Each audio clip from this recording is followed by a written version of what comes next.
So the second statement starts on page 322, it ends on page 326. Correct. The statement is dated 11 February 2021. See that? I do. And there's a signature there above the name Clinton Martin Efron. Do you confirm that to be your signature? Yes, I do. Do you also confirm the correctness of the contents of the statement? Yes.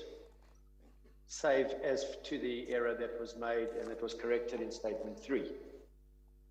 Okay, talking of statement 3, that is found on page 327. That's correct. The statement is dated 14 April 2021. See that? I do. It's a one-page statement. You confirm? Correct. You confirm the signature there to be yours? Yes, I do. And you confirm the correctness of the contents of the statement? Yes, I do. Thank you, Chair. The statements will also be, or we beg leave that they be admitted as part of this Exhibit 5, capital A, Chairperson.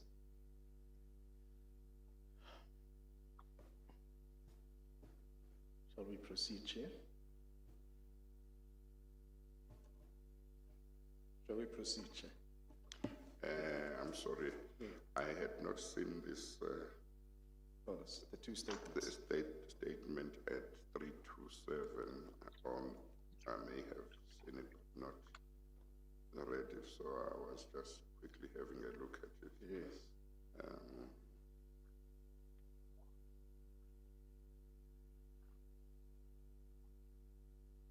Mr. Efron will explain it as well.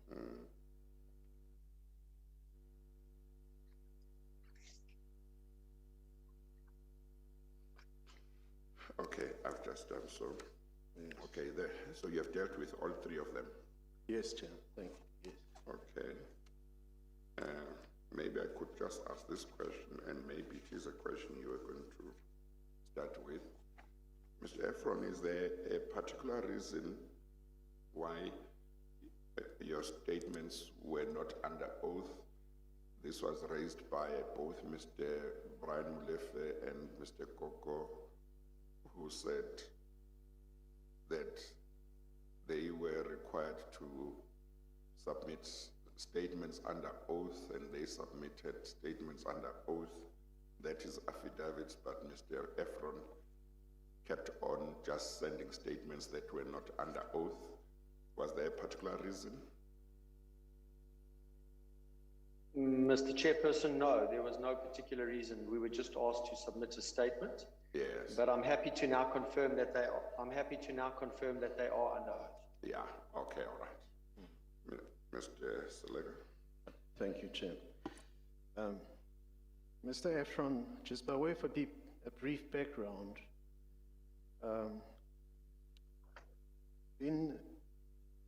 on the facts before us, there are 3 entities. There's Glencore, Optimum Coal Holdings, and Optimum Coal Mine, Pty Ltd. Could you explain to us what your position was in relation to the 3 entities? Sure. So I was employed by Glencore in South Africa, and Glencore purchased approximately 67% of OCH, and OCH in turn held 100% of the shares of OCM. So OCM was a wholly owned subsidiary of OCH, and my position at OCH was I was a director and effective CEO of OCH. Yeah. And OCH was a South African-based company? Yes. Yes, that's correct. OCH, South African based, initially listed and then unlisted. Public and then private. So, you said you were effectively the CEO of OCH. You say effectively, that suggests to me that you may not have been appointed as such on paper, but in terms of what you did, practically you played the role of a CEO. No, correct? I was appointed as CEO. Mr. Chairperson, I'll correct that. I was appointed as CEO. So you were the CEO of OCH.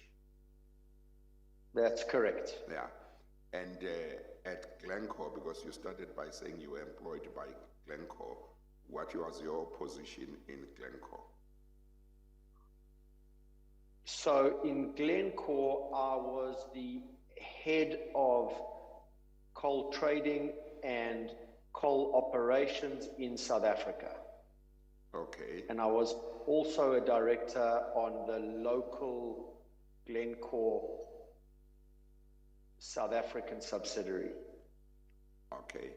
And in OCM, did you have a position or not? Yes, well, effectively I would have been, this is why I used the word effective previously, is effectively I would have been the CEO of OCM as well, being the CEO of OCH as the holding company. So all the companies that were underneath the umbrella of OCH, which is Optimum Coal Holdings, I was the CEO of all the companies. You have gone back to using effectively. Would my earlier question then I use effective because Mr. Chairperson, I'm not 100% certain that for every underlying wholly owned subsidiary I was appointed as CEO. Okay. I'd have to check that. Okay. So if we could certainly check that, but there were a number of subsidiaries under OCH, and I'm not entirely sure whether I was appointed CEO of each individual wholly owned subsidiary of OCH, of which there were a number of them. Yeah, of course, our interest is more on Glencore, OCH, and OCM. But you say, in regard to OCM, you are not sure whether you were appointed CEO, but at a practical level, you played the role of CEO. Is that correct? That's 100% correct. Okay, all right. Thank you, Mr. Slayer. Mr. Afron, are you able to see us here in the hearing room? I can see you both when you're speaking, yes. Okay. Thank you. Thank you. So we've gone through your statement, the first statement, in which you set out the details about how Glencore came to purchase or acquire OCM and the time period within which that transaction took place. So is it correct that this took place in the period between June 2011 and March 2012? Yes. Just tell us, or just relate to the chairperson, the entity that Glencore was actually acquiring. Was it OCH or was it OCM, or both of them? Well, it was OCH, and to reiterate, OCH owned 100% of the shares of OCM. So buying the shares of OCH, you would effectively own the shares of OCM. OCH was just a holding company with subsidiaries in it. In that period, June 2011 to March 2012, were you the CEO? I mean, an employee of Glencore? Yes. And director in Glencore? Yes. Glencore's local subsidiary, yes. So at the time of the acquisition, well, you can tell the chairperson whether or not this is correct. At the time of acquisition of OCH, you became the CEO and director in OCH. Yes. So from the time of acquisition. Yes, once the deal was effective and closed, then I got appointed as CEO and director. So the following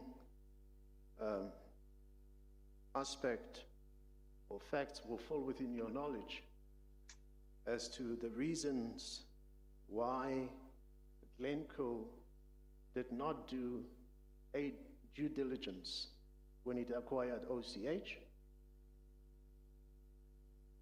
Yes. Can you explain to the chairperson what the reason was for Glencoe not conducting a due diligence? So, Advocate Seleki, if I may correct you, we did not do a due diligence. We did a reasonably extensive due diligence, and I can point you to my paragraph 14. I'm just going to see exactly where it is on my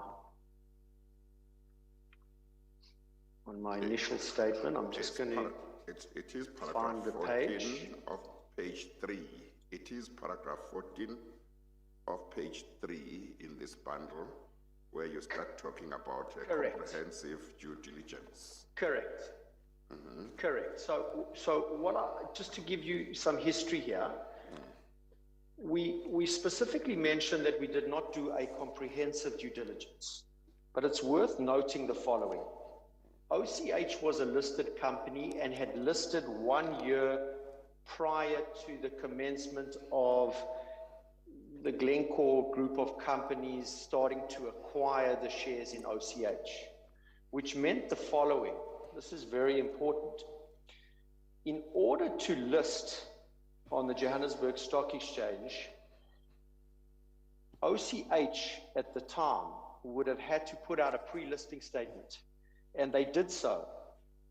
And it was a 300-page statement, which included a recent competent persons report, a recent independent technical report, and an independent competent persons report of the material assets of OCH by a company called SRK, which is an independent company.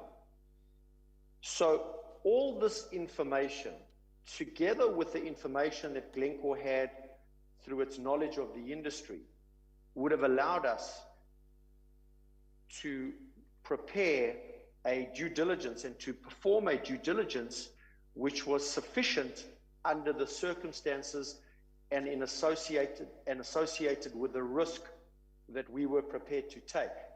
And I'll explain that a little bit later, because I'm sure that's a question that's going to be asked, is why was it not done?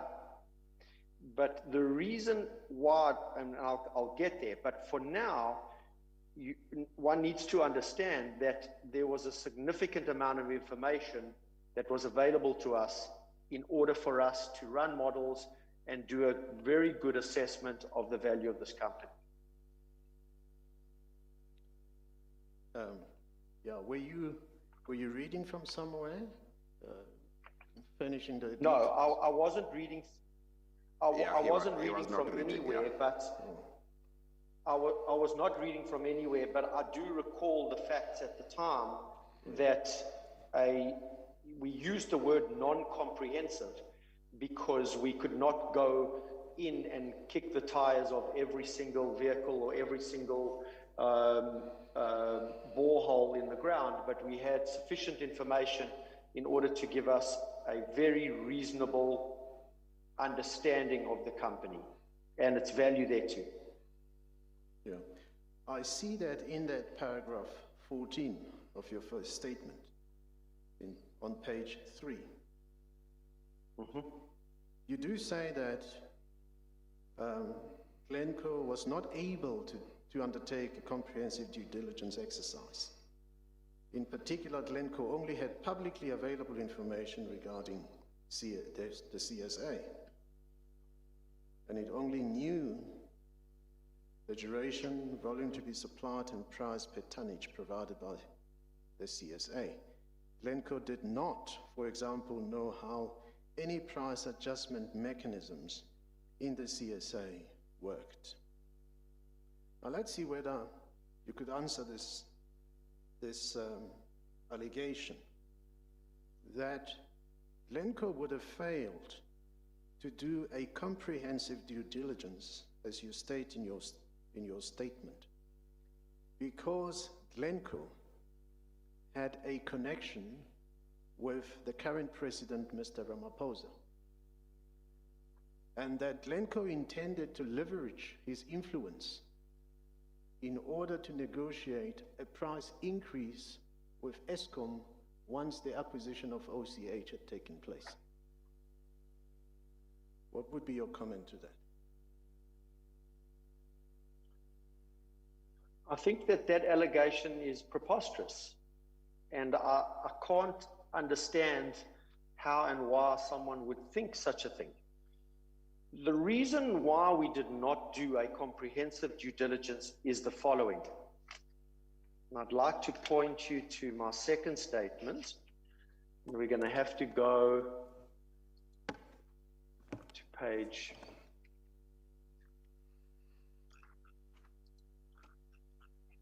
It's page 322 on the hard copy. Thank you very much. Page 322 and paragraph 6. 323. Yes, on the soft copy. Thank you. That's correct. Correct. So let's just go back one step. Why did we not do a comprehensive due diligence? This is not an uncommon strategy when procuring a company. One has to assess the risks associated with not doing a comprehensive. I'm sorry, Mr. Efron.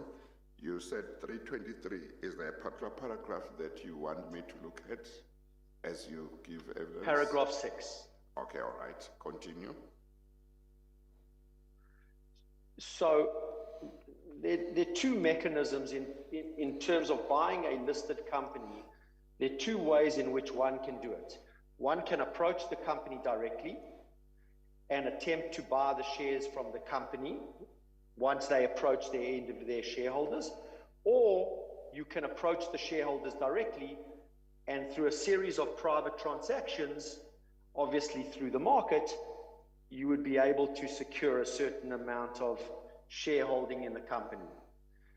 So the reason why we did not approach OCH directly was because had we done so, OCH would have had to put out a public notice, a SENS announcement that its share price could be affected as a result of a certain transaction. So we said, in order to ensure that the price remained competitive, and we knew that there was potentially a competitive process out there, a number of prospective buyers were interested, we elected to approach individual shareholders directly. So as a result, we could not enter into a non-disclosure agreement and go ahead with the company and kick every tire. We felt that we had sufficient information, sufficient knowledge about the company through our industry knowledge, and in addition, the pre-listing statement, which I previously mentioned, which was 300 pages long, gave us substantial amounts of information around the company. So we did not kick the tires. We did not know every single asset within this company, but we certainly had a pretty good understanding. In going to your question, Mr. Selecki, there is not an iota of evidence that points to the fact that Glencore in any way wanted to rely on the relationship with Mr. Ramaphosa as our shareholder in order to change the contract price. It's ridiculous. We can show, I mean, the commission has interviewed a number of Eskom directors, a number of Eskom employees, past and present, and nowhere has it ever come up that Mr. Ramaphosa was involved in any discussion or negotiation around the CSA of OCM. I go one step further. In paragraph 9 on page 324, I'd like to please read it out. Yes, I never asked Mr. Ramaphosa to intervene on behalf of OCH or OCM in any matters relating to Eskom or the CSA, and to the best of my knowledge and recollection, he never did so. So we strongly deny this allegation. Yes. Were you personally involved and directly with Eskom in regard to the coal supply agreement? Yes, every step of the way. Yeah. Now, the acquisition was completed in March 2012, you say in your statement, which you have now confirmed under oath. And you do say that, I think it's around July 2013, OCM decided to invoke a hardship clause. That's a little over a year later. Maybe before you go that far, Mr. Seleka, Mr. Efron,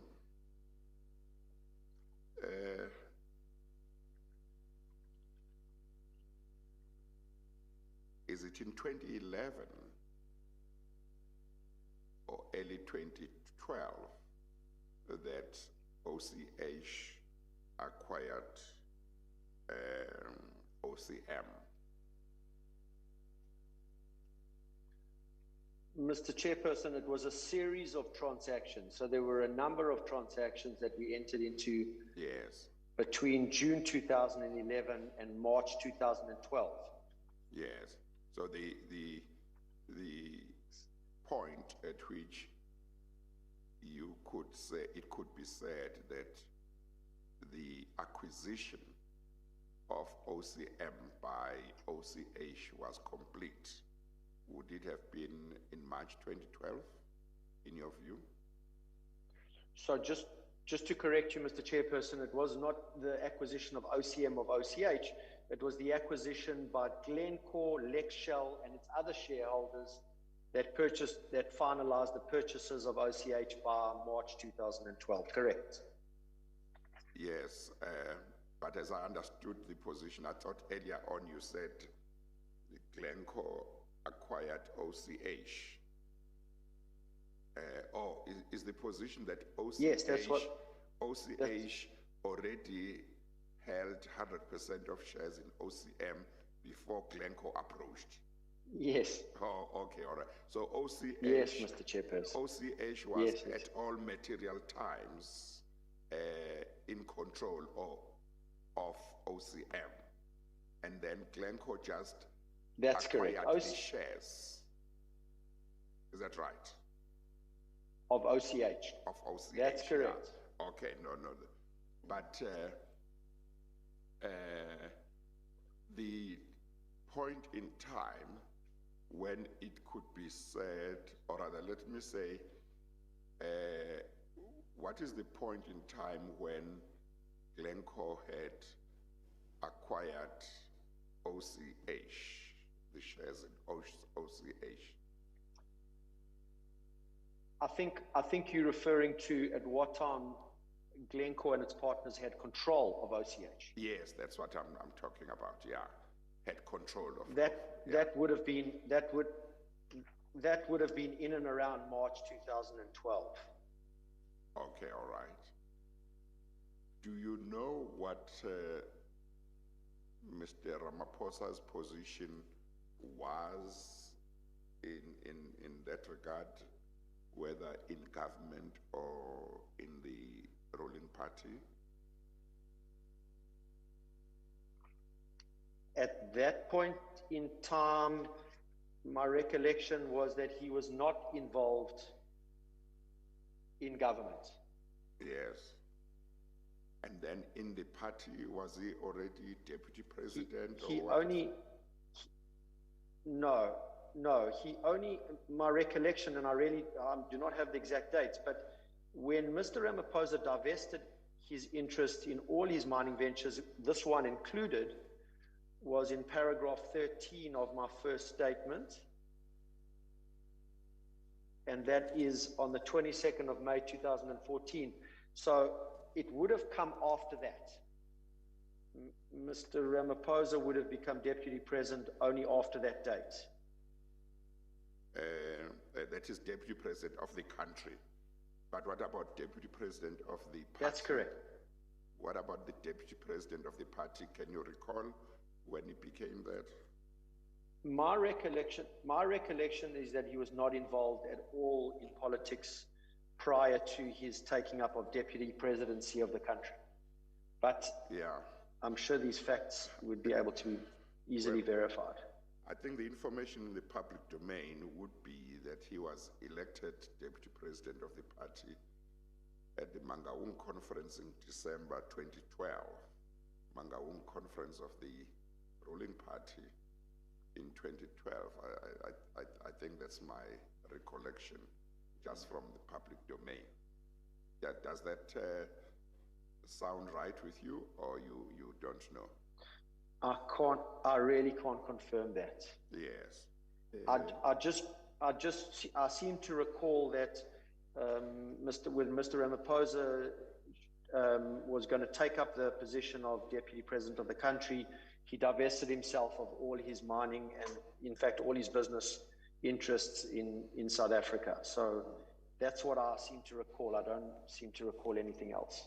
Yeah, well, he would have became deputy president of the country after the 2014 elections. Yeah. So that might tie up with your statement in paragraph 18 of your statement.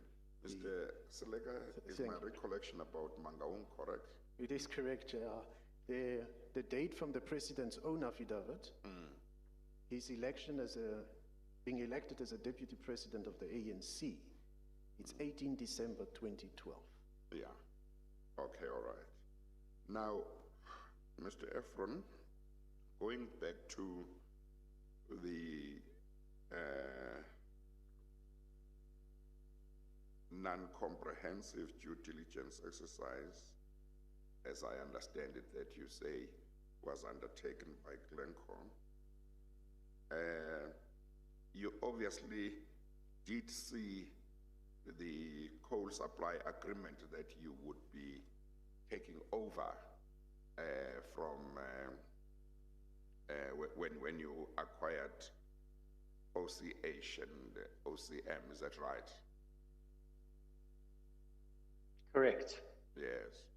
Now, I note that in paragraph 14 of your first statement, you say you did not, for example, or Glencore did not, for example, know how any price adjustment mechanisms in the coal supply agreement worked.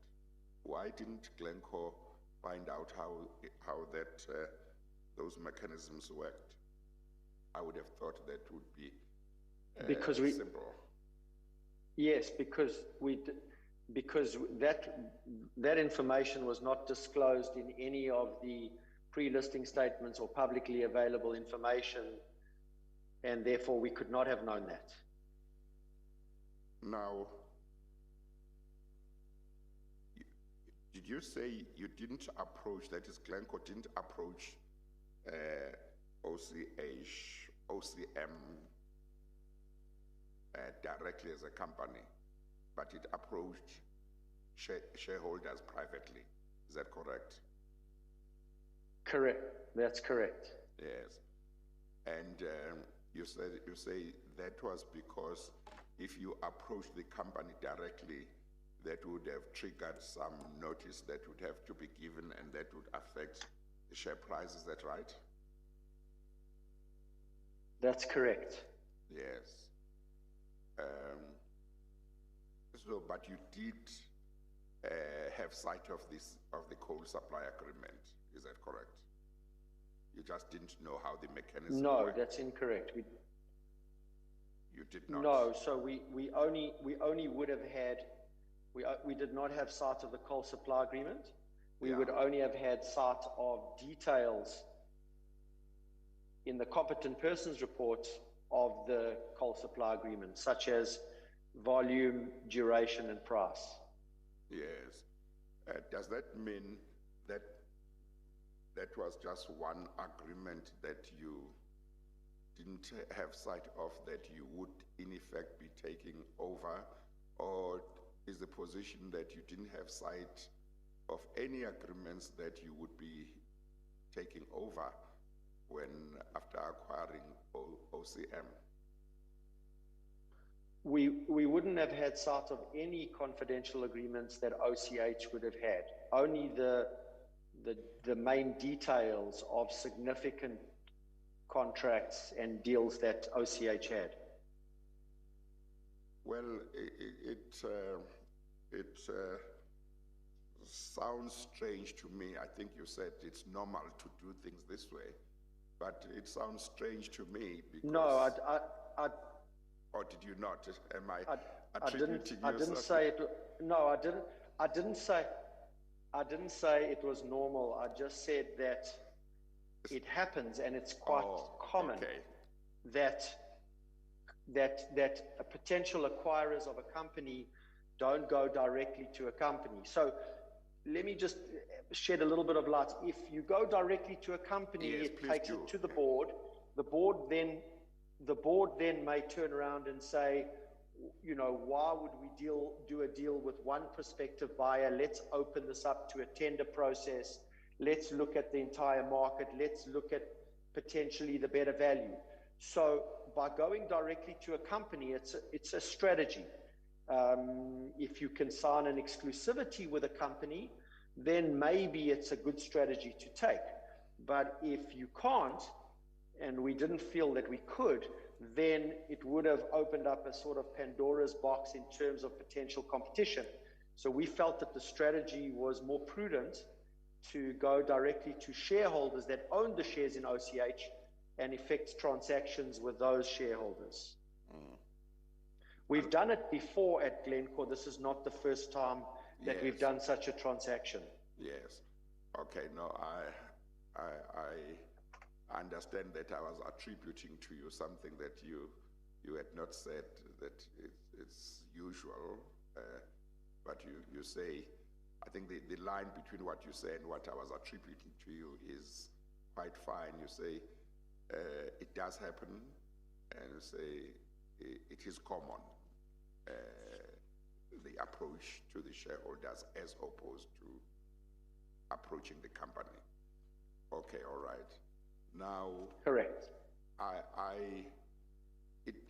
One of the reasons why, certainly from my perspective, it was important that you be called back is that certainly when you gave evidence and maybe when other witnesses gave evidence, I had this feeling that OCM, Glencore, might have been treated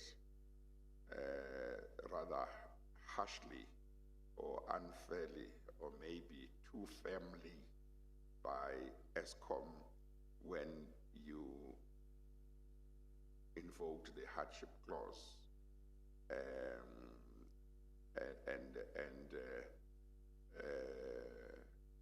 Of course, when Mr. Brian Molefe came and gave evidence, and you might have had him, or you might have had the chance to either listen or watch or read his evidence, he referred to something that I said at some stage, and I can't remember whether it was when you gave evidence or somebody else, when I questioned why Glencore had not done due diligence, but maybe with what you are saying now, I must say why it had not done a comprehensive due diligence, because you say it did do a certain type of due diligence. It's not as if it didn't do it at all. You know. Now,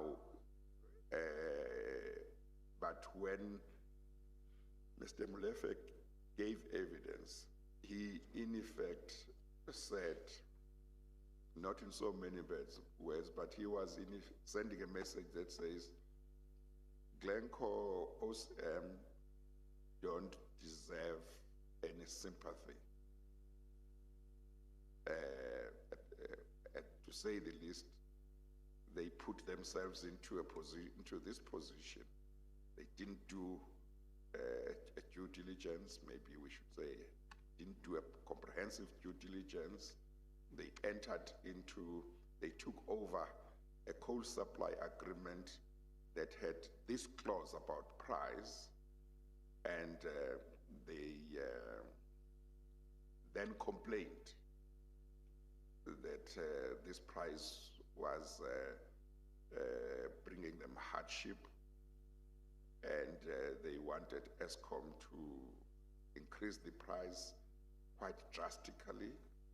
And he said, I refused, because it was going to be unjustified for me to get Eskom to increase the price like this. But his evidence, together with that of Mr. Koko, when the two at least are read together, also says, but hang on, if Glencore OCM felt that there was unfairness in us sticking to the price that was in the agreement had a way for them to get a relief. The agreement said you can invoke the hardship clause, which they did invoke, but it says if there's no agreement, you can go to arbitration, take arbitration to its finality. And if the arbitrator, who would be a neutral person, thinks that yes, there's been harshness on you, relief will be granted. And they were saying, but at Glencore OCM, although they invoked the hardship clause, and although at some stage they took steps to pursue the arbitration route, they never pursued it up to its end. And Mr. Koko says, Chairperson, do you know why they didn't do that? It's because they knew they had no case. Because the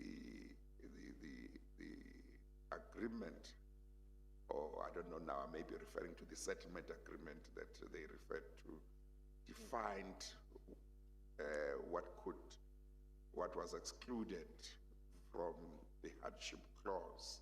So he says, excuse me, he says they knew they didn't have a case of any hardship. That's why they didn't pursue the arbitration route to the end.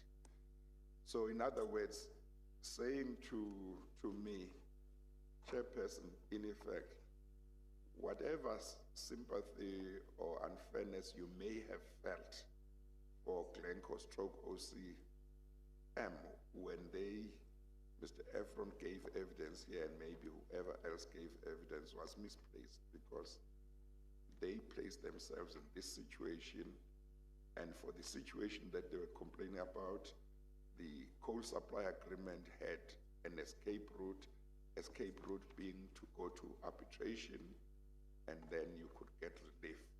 But they didn't do their job. Now they wanted Eskom to accept an increase, an unjustified increase in the way they put, certainly Mr. Molefe put it. So do you want to address that criticism? or those that Yes. evidence? No, Yeah. no, I do. Yeah. I do. You've raised numerous points, Mr. Chairperson. So Yes. I yeah. have to Yeah, try deal and with them. recall. You've raised a lot of points that I Okay. thought we would individually go through, but Yeah, I'm happy to do so. Okay, what I want you to do is deal with them to your satisfaction, but Mr. Seleka might individually raise some of them, but deal with them the way you would like to deal with them. Okay, so let me try and again give you my perspective in order to refute some of the allegations that have been made. You have to go back a step. The CSA contract between OCM and Eskom was entered into in 1993. It was a 25-year agreement. The people that entered into that contract envisaged that situations and circumstances will change over a period of 25 years. And as such, they included a hardship provision. When Glencore came into the company in June or in March 2012, we started to understand more and more about the contract. We, of course, identified that there was a hardship clause. Now, Eskom is a business and Glencore is a business. The contract had been running for 19 years. The contract specifically makes mention under the hardship provision, and I need to read this again because for some reason people seem to forget the severity of the situation. I'm referring to paragraph 12 of my second statement, and that would be on page 324.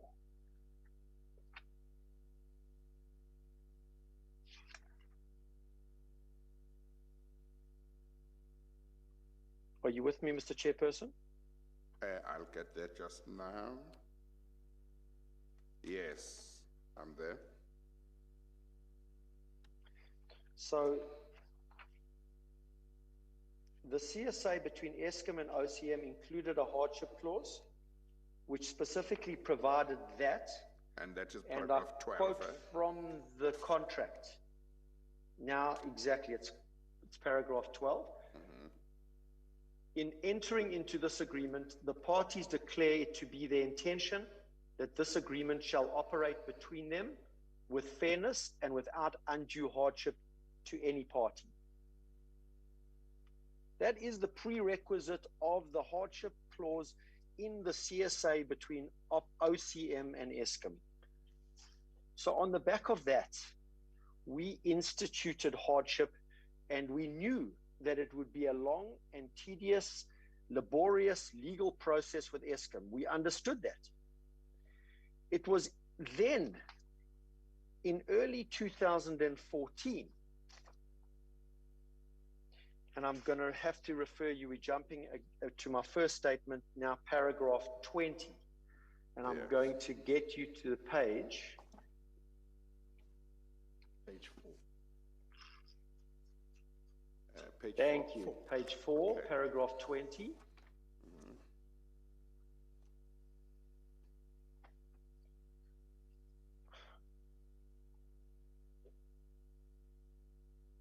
Please confirm that you're with me, Mr. Chairman, Yes, Mr. I am. Chairperson. Yes, I am. Thank you. Okay. So approximately 6 months after discussions and the hardship notice had been sent, Eskom then approached OCM to suspend the hardship arbitration and to come up with a proposal to ensure the viability and the longevity of the mine, and at the same time secure the much needed coal required for Hendrina Power Station. Why did Eskom do this? In my opinion, is that Eskom realized that there was severe hardship being incurred by OCM, but Eskom also realized that that contract would be coming to an end in December 2018, and under a cooperation agreement, which was signed in that paragraph on the 23rd of May 2014, we agreed that we would suspend the hardship in the hope that we could negotiate terms where the original idea, and it's not exactly written in these words in my statement, was that we would recover our costs for the period 2014 to 2018, and then we would extend the contract with Eskom at advantageous prices to Eskom for the period 2019 to 2023 or 2024. So we like to see it as a win-win.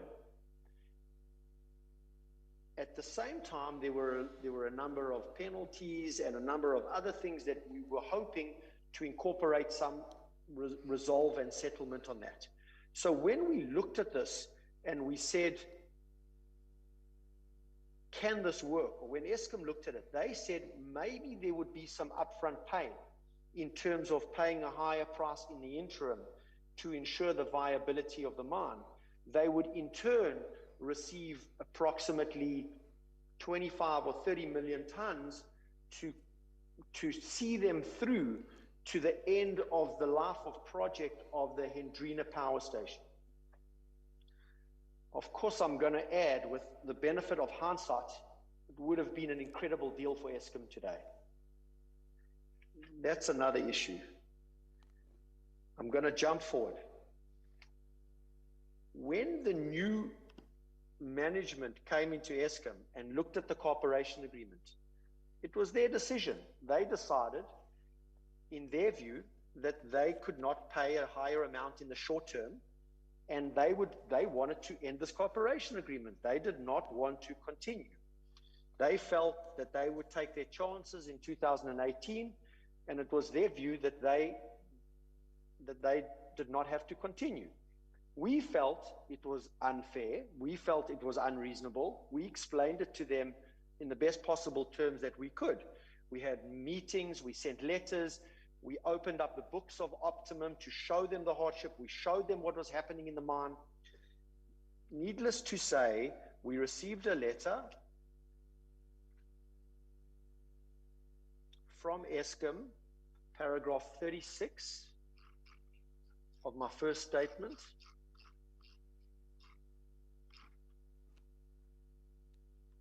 It's page 9.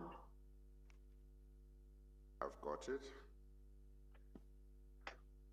We received a letter on the 22nd of June where Eskom indicated that they no longer wish to participate in the settlement process and that the cooperation agreement essentially ended at that point in time.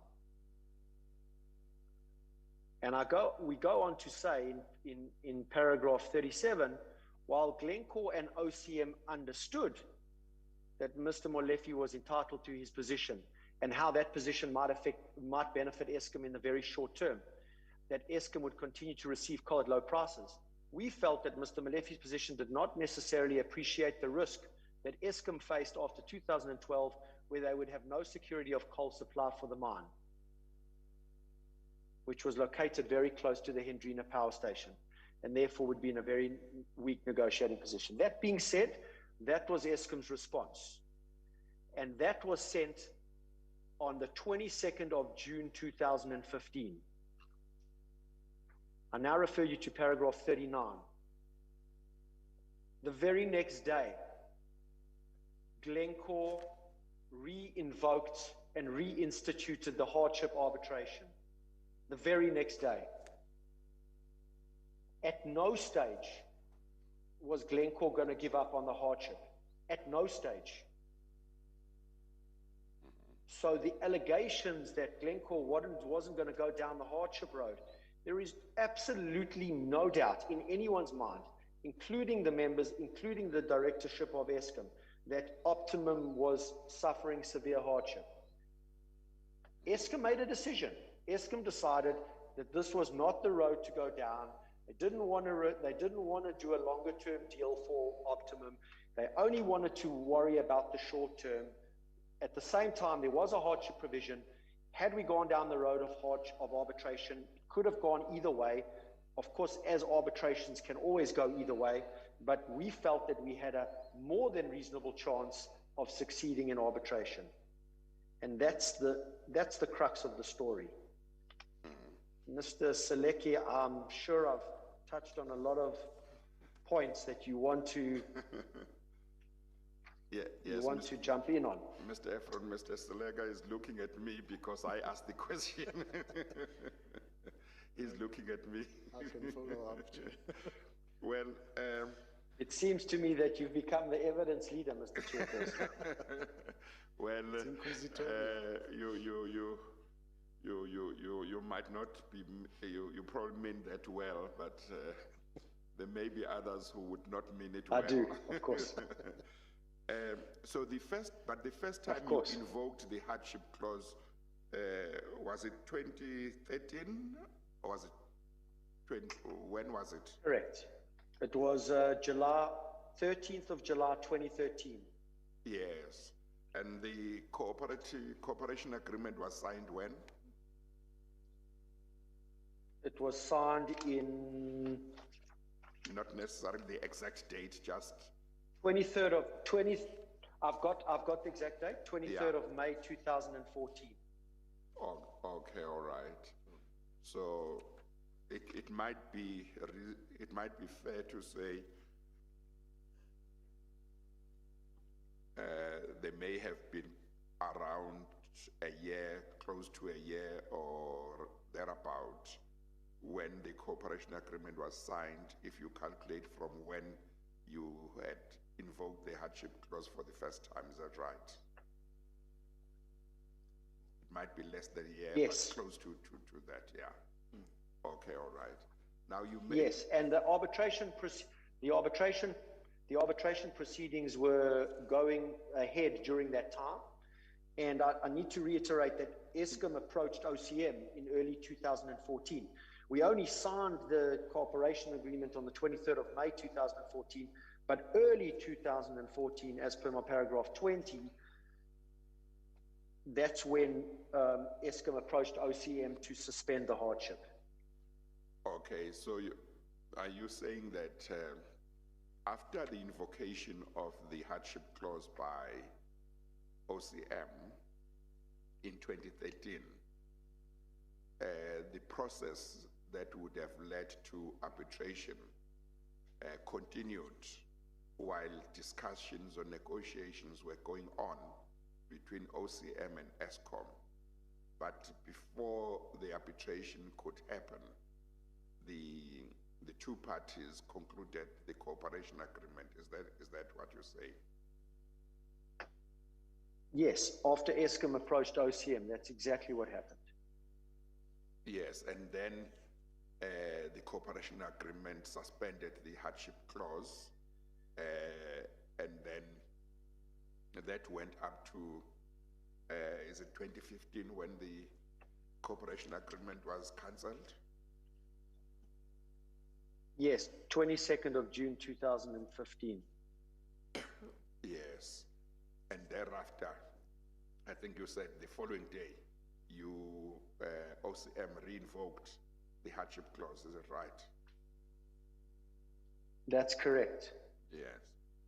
And before Mr. Seleka asks you the questions he's going to ask, can you indicate to me whether when OCM re-invoked the hardship clause after the cancellation of the cooperation agreement, did that mean the continuation of the process that had been suspended when the cooperation agreement was signed, or did it mean invoking the hardship clause from the beginning? In other words, starting the process afresh? Or is that something you can't remember? No, No, I can recall exactly. It was not starting afresh. Everything that had been done already from July 2013, we had just continued. In fact, we had set down dates for arbitration for a year hence, which was the 16th to the 27th of May 2016. So we were trying as much as we could to speed up the process. Of course, Eskom was trying as much as they could to slow down the process.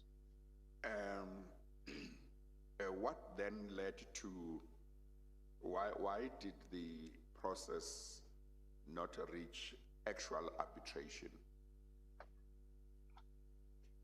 Because in other the words, company, because the company went into business rescue.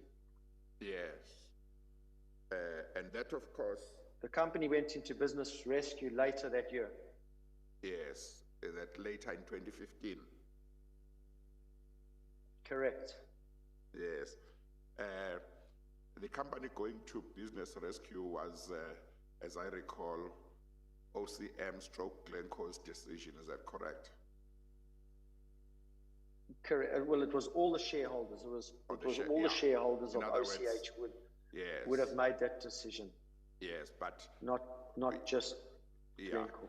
Well, what I'm highlighting is that it wasn't a situation where some third party, maybe a creditor of OCM, initiated that. That was not the situation. Well, there were circumstances.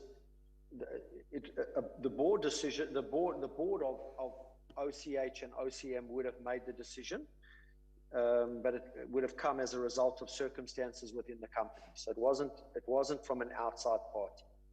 Yes, Mr. Salega. Yes, thank you, Chair. I leave a lot of questions to you. No, that's fine. People must understand this is an inquisitorial investigation, Chair.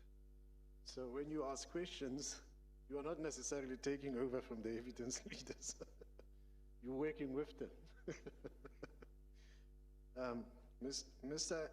Efron, I'm gonna, let's see whether I'm not disturbing that sequence. But there's an issue here in regard to the hardship, the invocation of the hardship clause, and the referral of the matter to arbitration. That the knowledge on your part, and I'm putting a version to you from one of the witnesses, was that you could not prevail in the arbitration because of the reason why you invoked the hardship clause, which was the export market was down, and you had closed your export market component of the mine. The agreement specifically says in clause 27 that the downturn in the export market is not the reason to invoke a hardship clause. And I want you to comment on that, because if that was the reason, the allegation is that you then knew that you would not succeed in the hardship arbitration, and that's why you did not pursue it. Yes. That's not the reason. The reason why the hardship was invoked was because the price escalation mechanism in the contract was not reflective of the current situation with respect to mining costs. And to be fair to the people that entered into this contract in 1993, there is no way that they could have envisaged that the price escalation clause could encapsulate all the necessary increases, or all the increases that incurred in mining from 2008 and onwards, and even before. And as such, every year, in real terms, the price that the mine was receiving was getting less and less as a result of the price escalation adjustment not being reflective of mining inflation. So what then happened was that the mine, as a standalone mine, or with the export product, was losing money. So it was losing money on the basis of the fact that this escalation clause was not representative. And for every ton that was being supplied, the mine was losing a significant amount of money. What do you I hope say? I'm answering you. Yes, okay, correctly. I thought you had not finished. Well, I hope I'm. Yes, I thought you had not finished. No, but no, I think no. you have, what do you say to? No, I'm done. What do you say to the proposition that whatever difficult situation OCM/Glencore found itself during this time was to a very large extent a consequence of the choice that Glencore had made when it acquired control of OCH and OCM, not to get to know, not to see this contract, CSA contract, and not to study it carefully and see how it would work for Glencore OCM and what potential challenges it would pose, and what Glencore would put in place to deal with those challenges. What do you say to that proposition? To say, when Mr. Chairperson, let me finish. In other words, what do you say to the proposition that you should not complain, or OCM Glencore should not complain when it met with such challenges as you have told me about? Because that is what is going to happen if you acquire a company without ensuring that you see what contracts it has that will be binding on you, and whether it will have challenges, and how you will meet those challenges when they do arise. This is a situation where Glencore was the author of its own misery. What do you say to that proposition? Mr. Chairperson, you're correct. You are 100% correct. There was a risk associated with entering into agreement to buy shares in OCH without performing a comprehensive due diligence. There was a limited due diligence, and I've explained that extensively. Of course, we did not know the extent of the losses that were being potentially incurred by Optimum. But the key matter here, and this is what people are forgetting, is Glencore only complained in terms of the way in which Eskom approached this matter. We looked at the contract, we saw that there was a hardship clause, and we invoked hardship under the rights of the contract, because the people that entered in this contract envisaged that there would be problems with this contract. So all we did was we stepped in and said, how can we try and ameliorate the risk, or ameliorate the financial difficulty that the shareholders of Optimum were experiencing at that point in time, using a contractual basis to do so. That contractual basis was a hardship clause. Now, if Eskom felt that that was not what they wanted to do, or not the road that they wanted to go down, or they felt that it was unfair that we invoked that, well, that was sitting in the contract. So that was a mechanism that we decided after the fact to use to reduce the amount of financial hardship we were incurring. At the same time, we put a proposal to Eskom that said, let's extend the contract, let's try and make it into a win-win, but we need to do something, because right now we are funding this entire operation, which ordinarily should be in liquidation, but we're not, because we want to try and continue and ensure that the mine supplies coal to Eskom. So we're not denying any of those facts. We business people, we came in to look at the mine, we looked at the mine, and we saw that there was a mechanism that allowed us, because we were incurring undue hardship, there was a mechanism that allowed us to look at the contract and and try and see if there was a way in which we could reduce the hardship for the mine. That's all we did. Well, now, there's another issue regarding whether there was malafides or whether there was whether we can complain or not complain. We're not here to complain. We're not here to complain. If that was Eskom's decision, that was their choice. That was what we had to live with. We reinstituted the hardship clause. We had dates set for hardship, and we were going to continue down that road. That was the intention. Yes, of course, all of this arises, at least in part, because Mr. Brian Molefe says, in effect, if not expressly, that he or his management, after he came to Eskom, is portrayed as having been harsh or unduly harsh in his approach to Glencore Eskom in regard to the issue of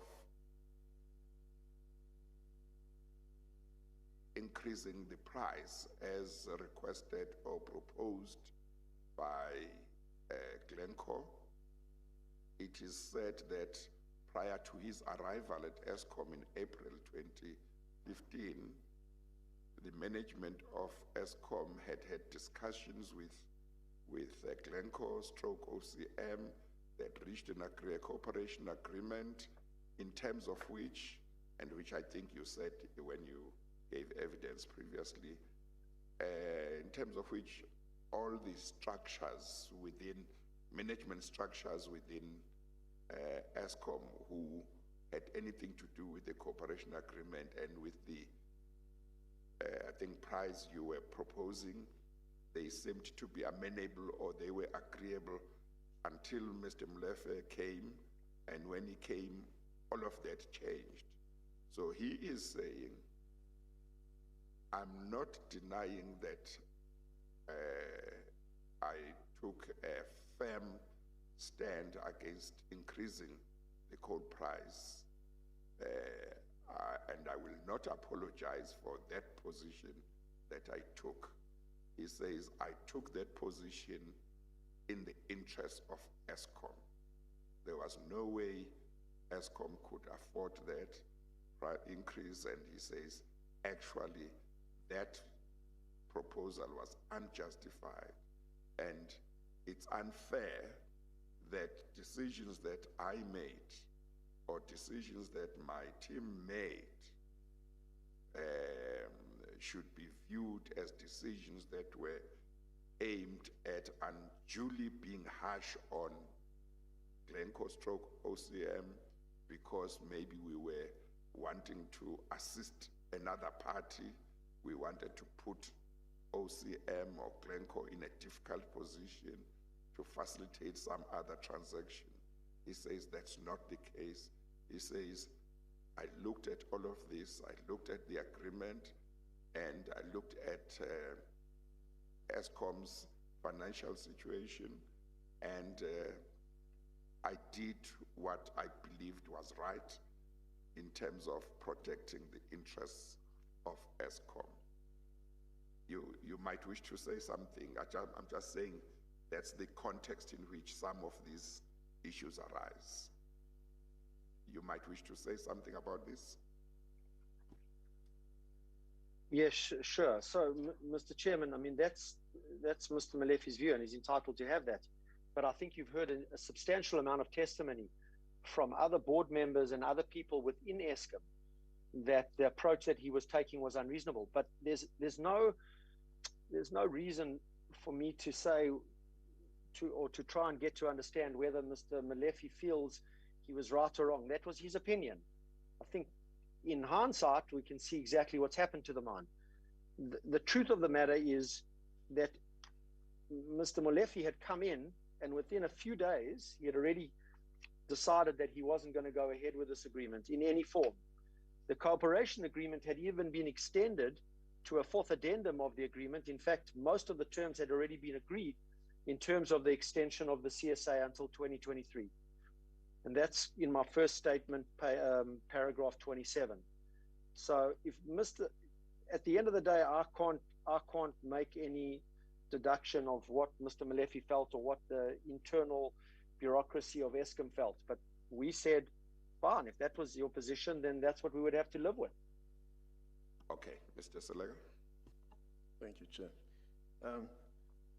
To the extent, Mr. Efron, that you recommenced the hardship arbitration, you say the next day after the termination of the settlement process. You got dates in your statement 16 to 27 May 2016, which is nearly a year later. Could you not get earlier dates for that arbitration?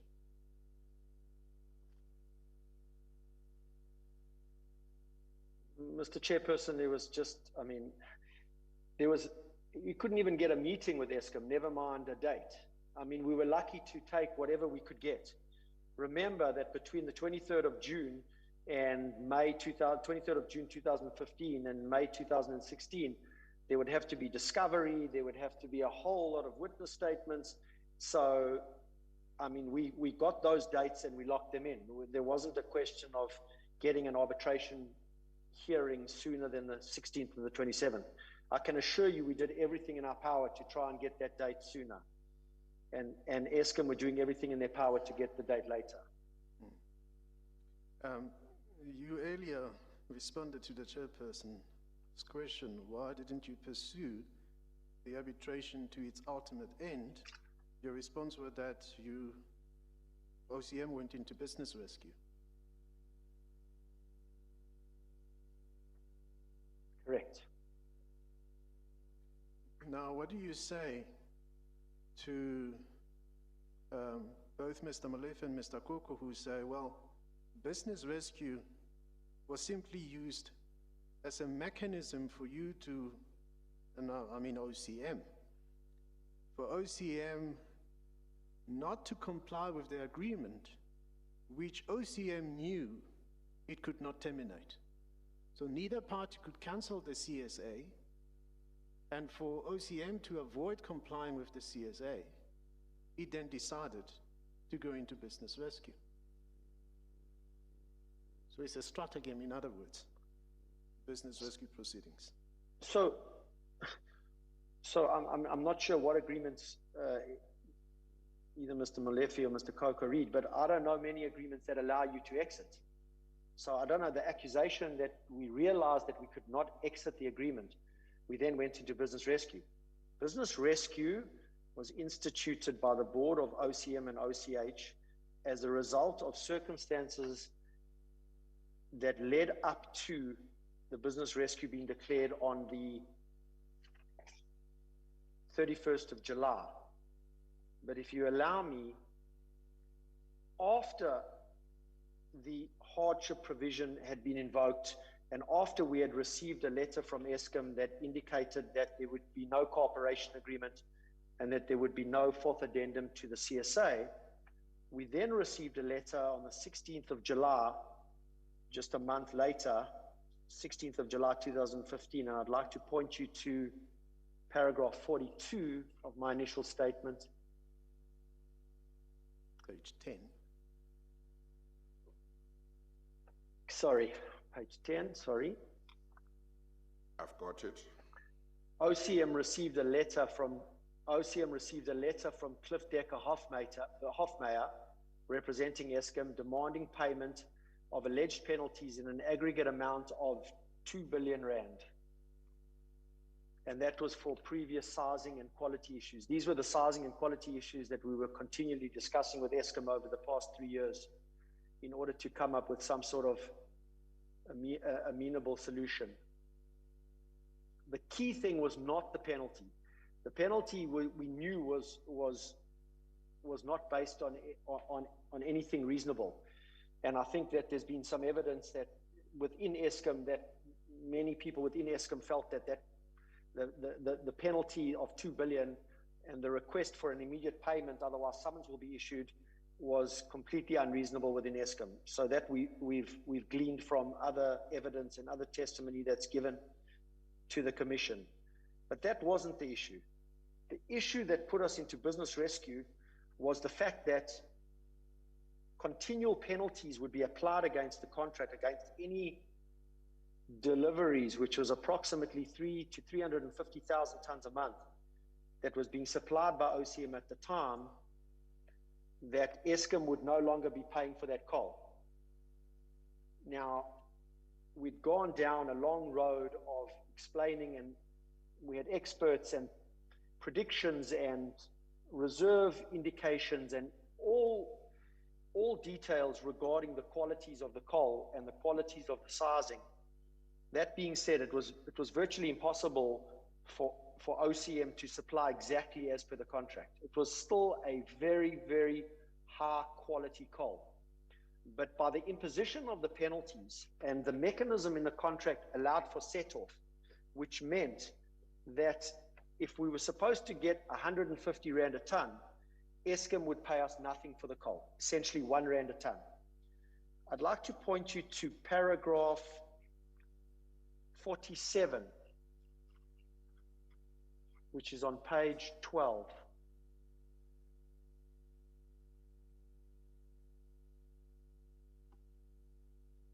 Yes, I've got it. Further malefides, as far as I'm further malefides, as far as I'm concerned, that was imposed on OCM.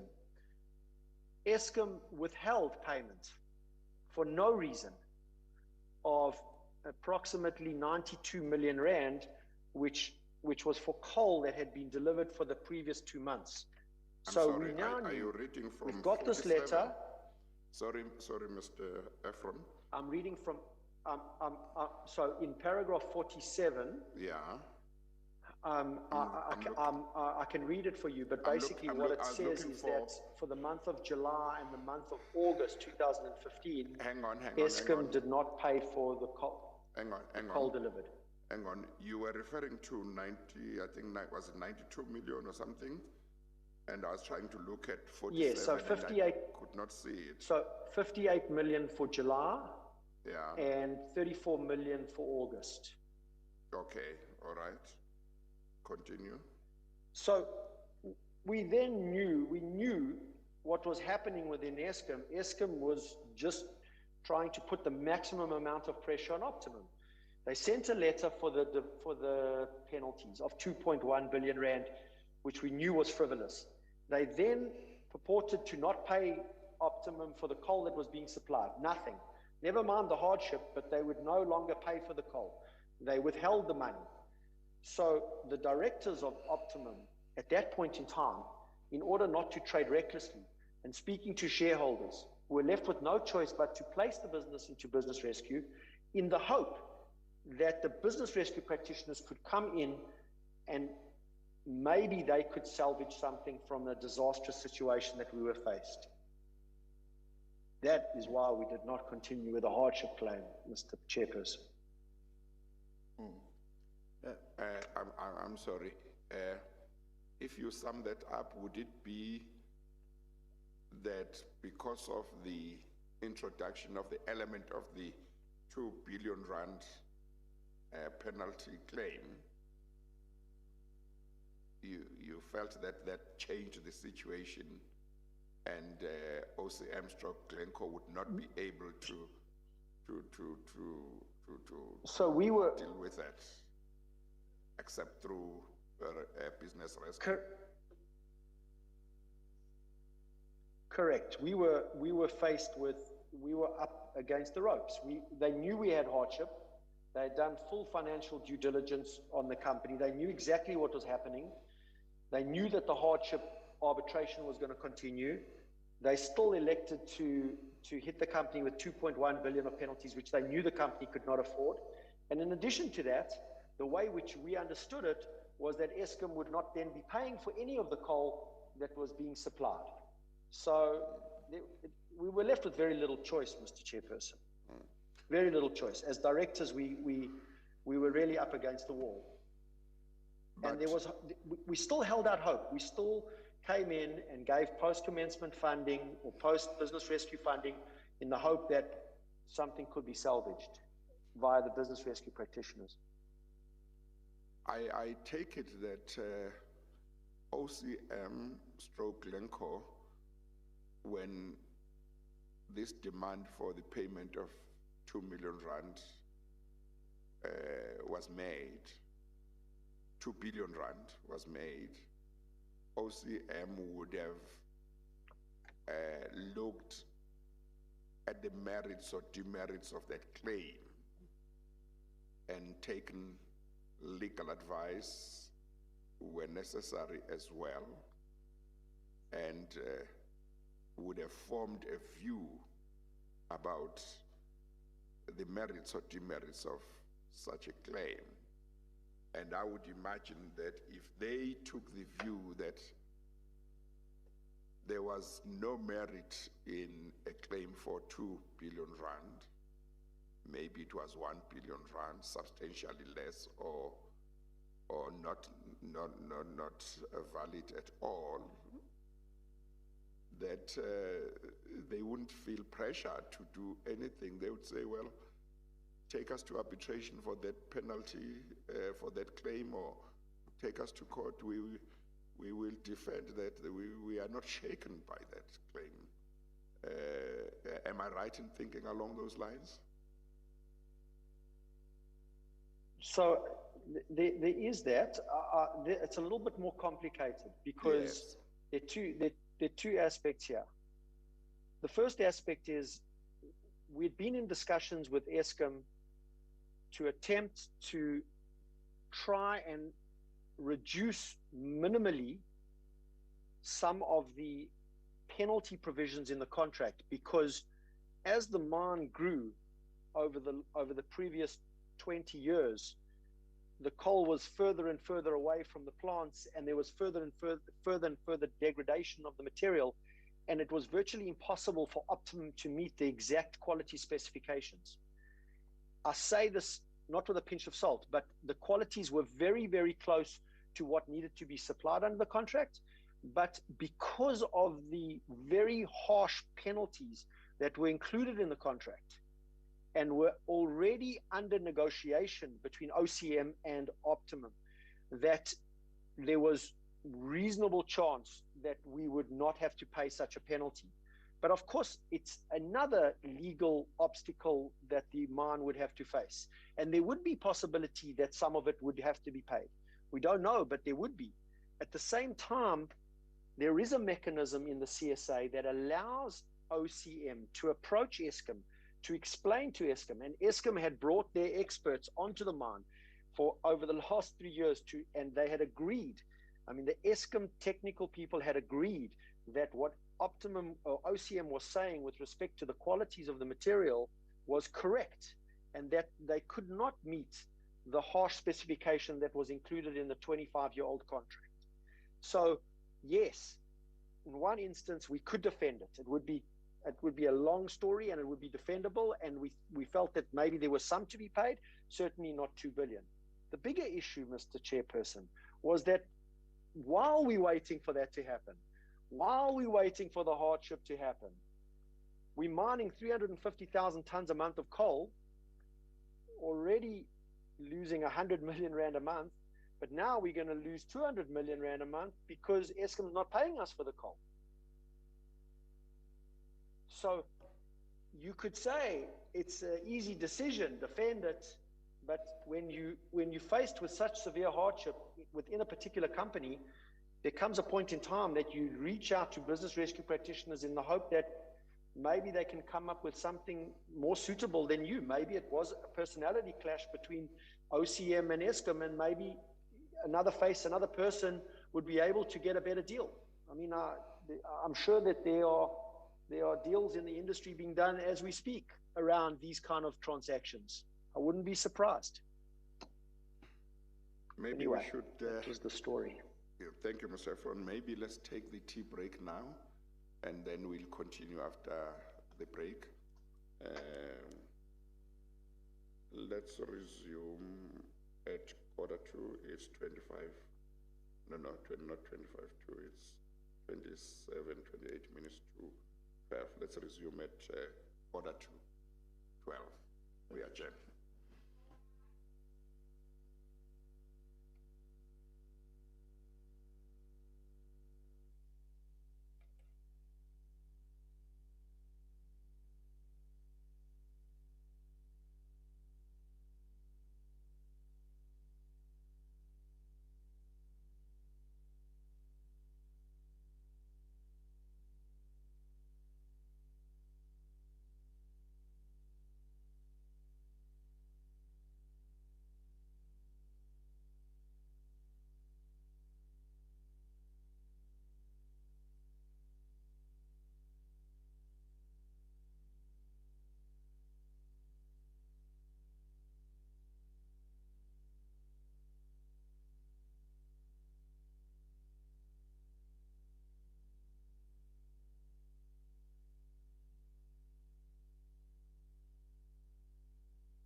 Mr. Efron? Mr. Efron, are you ready? Mr. Efron? I can hear you, Tambani. Oh, thank you. Tambani. No, Tambani, it's me, wait. Wait. Is Mr. Yeah, Efron I can in? hear you. Oh, okay. We are about to start, so we're waiting for the witness.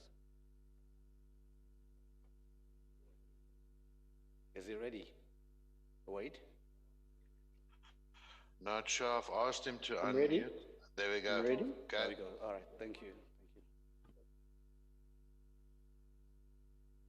Mr. Efron, the camera crew is saying that you are too close to your screen, so they can't see you properly. If you can move it back a bit. Oh, yeah. Sure. Yeah. All right, thank you.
Okay, let's continue, Mr. Slager. Thank you, Chair. Mr. Efron, if I understand you correctly, you're saying OCM did have the option to exit the coal supply agreement. No, not at all. So it didn't have the option to exit the coal supply agreement or to terminate it. No, it did not have that option. Okay, well, because Sorry, did I not indicate that there was no option to exit? I mean, what I mentioned earlier was that I don't know of any agreements that allow you just to exit if you want to exit. Well, you Maybe they are. No, the normal thing is that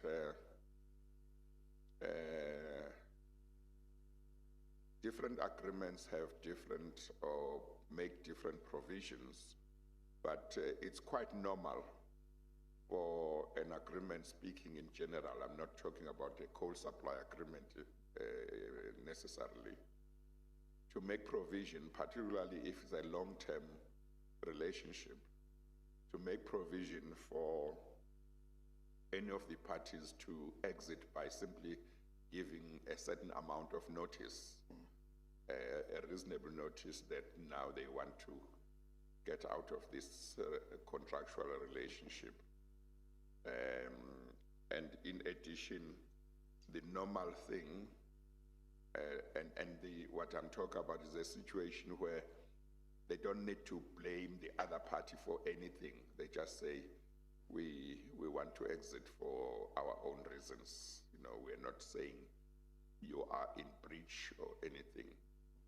And then, obviously, there would be also clauses to the effect that if the one party is in breach of the agreement or contract, the other party, the innocent party, is free to exit the contract by terminating the contract if the breach is a serious one. That is the norm. That is what is normal, you know. that happens with their contract of employment. Having been CEO, you would know. If you have a fixed term contract with a particular employee that he or she is employed for X number of years, usually the only way you can, either the employee or yourself can exit that contract is if the other party is in breach, but not just because you no longer want to, because there is a reason why both parties want a fixed term arrangement. But if it's a contract that is of an indefinite nature, usually you can exit by giving notice. But as I understand it, what Mr. Koko was saying in regard to the CSA was because of how long it is, the duration of the contract, and because of the importance of coal to Eskom, there was no provision for just exiting, just because anybody wanted to exit from it. Obviously, that brought about certainty to both parties. But also, he was saying the agreement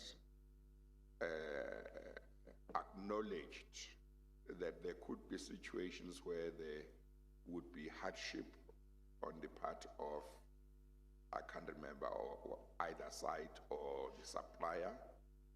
And that is why a special provision was made for the hardship clause, because it was understood that you can't have a situation where the one party feels that there is hardship, but they are forced to just continue without any route to relief. And it was accepted that where the one party feels that there is hardship on it that has come about in relation to the contract, then it could invoke the hardship clause, and that would have the potential of leading to relief that would remove the hardship if they were successful in arbitration. But I had also understood you to be suggesting that there was a way of exiting, but I think now that you have clarified, you were saying you don't know of situations where you can just exit. I understood you to be saying something different, but you have clarified that your understanding was that OCM Glencore could not just exit the CSA, and that's the understanding you had. Can you explain that, Mr. Correct, Mr. Chair. If I can add, if I can add, Mr. Chair, in my experience with Eskom over many years, I've never seen a contract that allowed one party to exit. Of course, under the second example that you gave of breach, of course, that's a different story, and that goes into a whole another set of legalities. Yeah. But in terms of unilateral ending of a contract, I've never seen that. I've never seen that in Eskom ever. Yeah. Okay. No, that's fine. Mr. And there's no reasonable way. There's no reasonable way of any. There's no way any reasonable person can deduce that someone who's been in the industry for many years would ever suggest that there would be such a contract between Eskom and a supplier. Yes, doesn't make any sense. No, I certainly understand completely why there is no such option. Having had the evidence of Mr. Koko and Mr. Brian Mulef, and now your own position, I have a complete understanding why there would be no option in the contract to unilaterally get out of the contract. Yes. So. Yes, but sorry, just to not to harp, but the allegation that or we assumed that there would be such an option is preposterous. It's bizarre. Anyway. No. No. Well, one, I don't think that either Mr. Brian Molefe or Mr. Koko said you thought that there was such an option. What we have said is that both Mr. Selega and I thought that you had said earlier that there was such an option. That's why he asked you the question. So, but you have clarified now, but I don't want you to get the impression that it's witnesses who said that. Okay, all clear. Yeah. Mr. Efron, the allegation is actually different. Now that you say you couldn't, or there was no option to exit, let's see how you answer this question, because I asked you earlier. Was that because of that knowledge, you used business rescue as a mechanism to avoid complying with the agreement?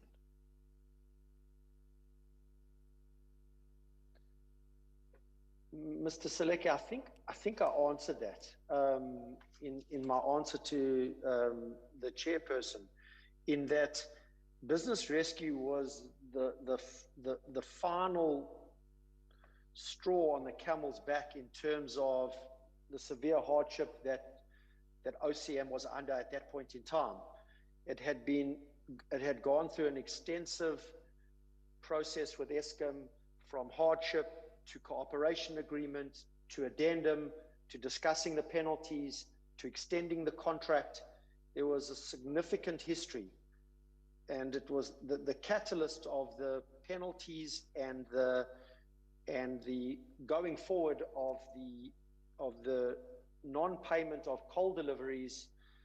We put the business in business rescue because our shareholders were no longer willing to fund the business on a monthly basis.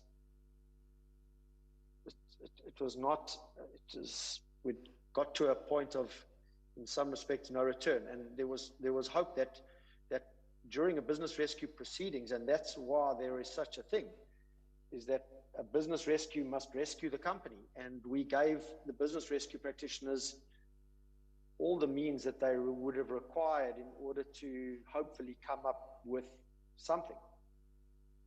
So your answer to that allegation is, yes, you used it as a mechanism to not comply with the agreement? No, my answer to that is no. No, my answer to that is no. We did not use it as a mechanism. We used business rescue because the company was in financial distress. Well, let me ask this question, Mr. Efron, and maybe I must just say to you, because not everybody knows, in my earlier life, I was a lawyer in practice, and I represented a lot of trade unions and did a lot of labor work. So I became familiar with bargaining between trade unions and employers, and negotiations for all types of things, including wages and struggles for recognition agreements and so on in the 80s and 90s. Between a trade union and an employer, there is a lot of bargaining, because each one is trying to advance its own interests, and in a mature relationship, neither would be trying to destroy the other, because they need the other, or at least they think they have to live with the other. And but in trying to advance their own respective interests or promote their interests, they can cause a lot of inconvenience for the other. Each one can cause a lot of inconvenience, and sometimes cause some suffering and some hardship.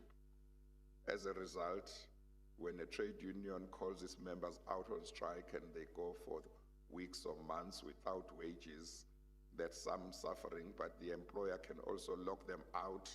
So there can be a lot of suffering, and the employer may go through suffering when there is no production because the workers are out on strike and each one blames the other, you know. But within that, there is a lot of room where various things are allowed to be done by both parties to the other. And they will accuse each other of being unfair and so on. But sometimes, or most of the time, one should leave the whole thing to them, and that's a way in which they will push each other to an agreement, to compromise. Now, when one looks at the discussions and negotiations between ESCOM and OCM and Glencore here, including the use of the business rescue option, whatever the reason may have been, if the agreement did not preclude Glencore or OCM from invoking the business rescue process, it can be argued that there was nothing wrong with OCM/Glencore invoking the business rescue process if it believed that the circumstances required it to do so. Okay, but if the parties didn't want a supplier who is involved in a coal agreement such as this to voluntarily resort to a business rescue process, maybe they would have put that in the agreement, or maybe they would have said, before you can do that, the following steps should be taken. Maybe they would have said, well, it should be a situation where it's a third party who puts you into a business rescue situation. I'm not sure. I'm just opening my mind to a lot of possibilities. Is there any reason why, when I look at all of this, the allegations that have been made by OCM/Glencore against ESCOM, particularly after Mr. Brian Mlefe's arrival, as well as when I look at the allegations that are made by ESCOM, particularly during Mr. Brian Mlefe's tenure, against Glencore/OCM, is there any reason why I shouldn't approach this on the basis that this was a commercial transaction where each party was entitled within certain parameters to use whatever tactics to bring pressure on the other to see things their way or to compromise and reach agreement without attributing any malafides to either party? Is there any reason why I shouldn't approach the matter in that way?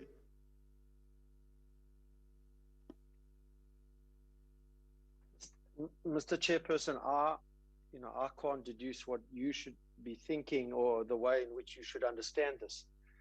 But, and just to be clear, we're not making allegations of malafides because we don't know malafides. We're only putting facts on the table, and it's for you to come to the conclusion of whether there was or there wasn't. But there are a lot of facts and there's a lot of information at your disposal as to what was happening with this mine and why so much pressure was being put on this mine. When you say you had a lot of experience with unions, we also had a lot of experience with unions over the years, but I always knew that fairness would prevail. Even though many of our workers went out on strike, I always knew that in the end we would both be reasonable and come to the party. If there is an allegation to be made, we don't believe in reasonableness in terms of OCM and ESCOM, because why put so much distress on a company when you know that the company's under distress? Why? For what purpose?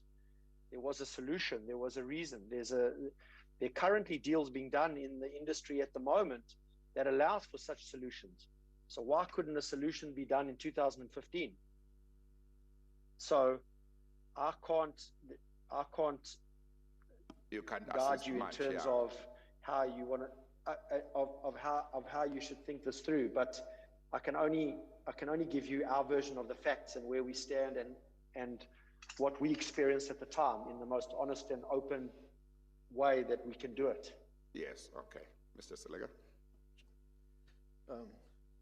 But on that question, Mr. Efron, the executives we have mentioned, Mr. Brian, Molefe, Mr. Koko, and I think one member of the board, Dr. Ngubane, did say something to the effect that Glencoe was seeking to capture Eskom. You were strong-arming them into increasing the coal price, and that's the reason why there was some resistance on their part. And I think the increase was said to have been, is it close to 100%? Yeah, it's more than that. It's Yeah. So part of what was said by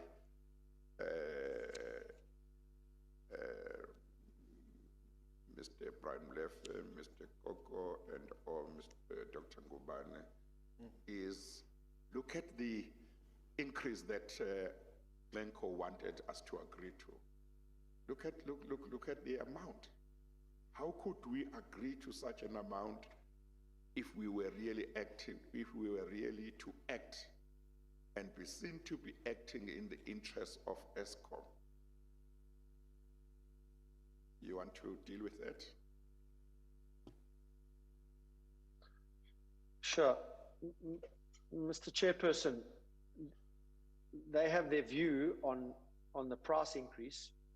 The price increase, in fact, the final price increase that we gave was, I think, 300 Rand a ton, which was, yes, 100% more. It was all in relation to the costs of the mine.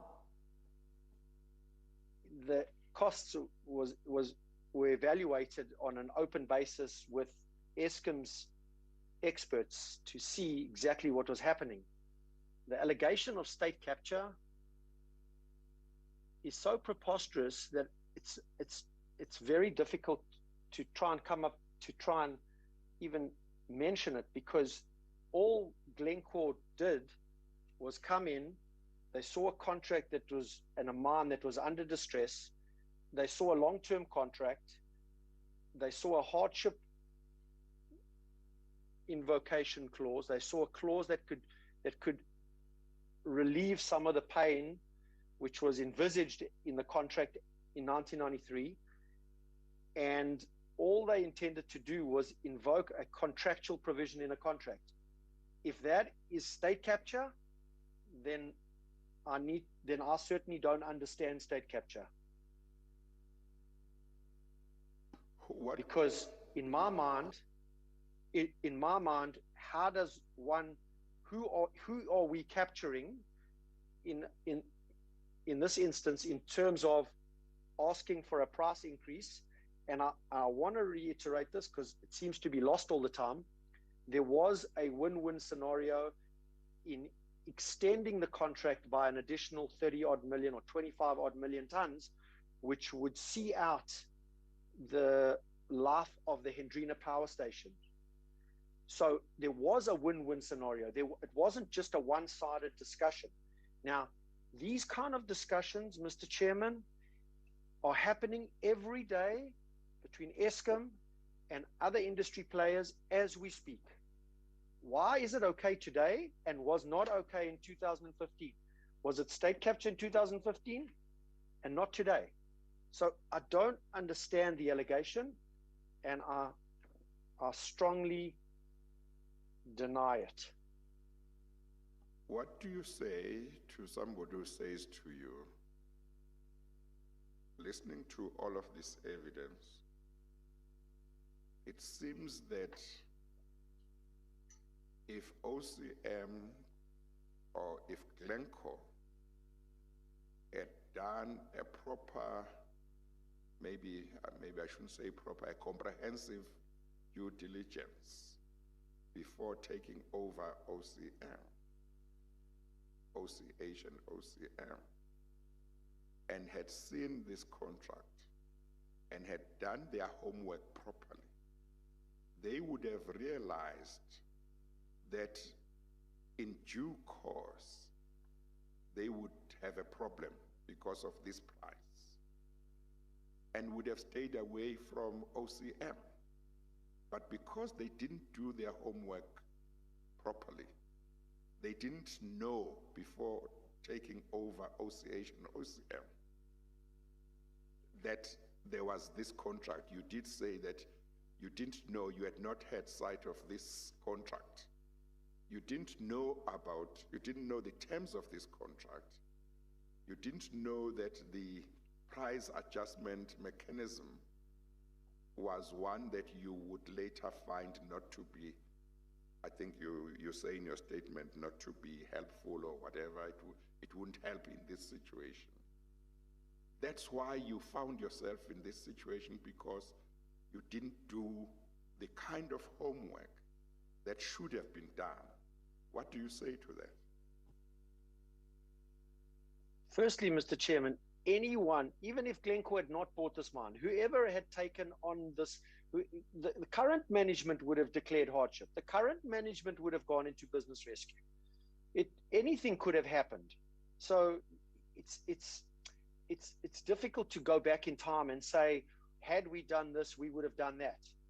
I don't think anyone is necessarily to blame in that instance. What we did was we came in, there was a risk of the contract, as you quite correctly point out, and all we did was, when we came in, we used the contractual terms of the contract to try and reduce the hardship of the mine. That was our intention.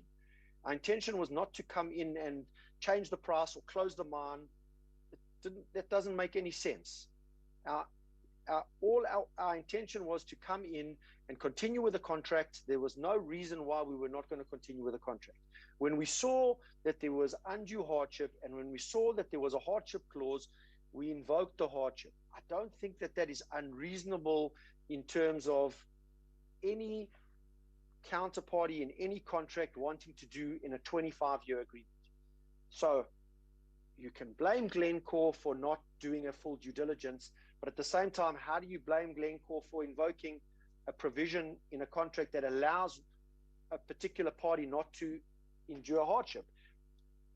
Let me put it to you like this, Mr. Chairman. Let's assume that there was no Eskom contract and the mine was enduring hardship. What would happen is the mine would close down. There's no such thing as the company can't go into business rescue or liquidation if a company doesn't make money. That can happen. In the situation of having an Eskom contract, we really pushed as hard as we could to try and come up with a solution on a win-win basis to ensure that the mine could continue and that the power station could continue. Yeah. I need to go back and reiterate. If you look with hindsight, look at the mine today, look at the power station today. There's nothing there. You see. So I hate using hindsight, but it is what it is. But we came in, we knew there was a risk. When I say we knew there was a risk in not doing a full due diligence. Glencore's purchased mines before without doing such an intrinsic due diligence. But that was one of the things that we had to accept. When we came in and we saw that there was a hardship provision, we invoked it. And all we did was try and protect the rights of ourselves and our fellow shareholders. Well, One, at this stage, I have not taken a view necessarily to the effect that Glencore OCM was wrong to invoke the business rescue process. And it may well be that it's not for me to say it was right or wrong. Certainly, there seems to be nobody who says it was in breach of the agreement for Glencore OCM to invoke the business rescue route. And as I understand it, the agreement did not preclude Glencore from doing so.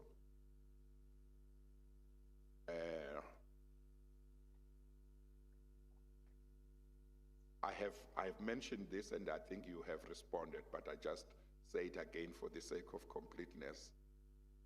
Within the context of this matter, the ESCOM senior executives, Brian Molefe and Mr. Koko, as I understand them, are simply saying we must not be blamed for our decisions not to agree to OCM and Glencore's demand or request or proposal for an increase in the coal price because of the hardship that Glencore says they were going through, because that hardship and that situation was a consequence, maybe in whole or maybe in part, that flowed from their decision, their election to take over OCM and OCH without having done proper due diligence. Because if they had done that proper due diligence, either they would have known that there was a reasonable likelihood or possibility of challenges because of this price, and maybe they would not be able to use the hardship clause to get the relief they want, and they would have stayed away or negotiated something that would have avoided this situation. So the country and the world mustn't blame us for the decisions we took and for the approach we took. That I think is in part at least what they are saying, and I'm putting it in my own words. But I think you have responded.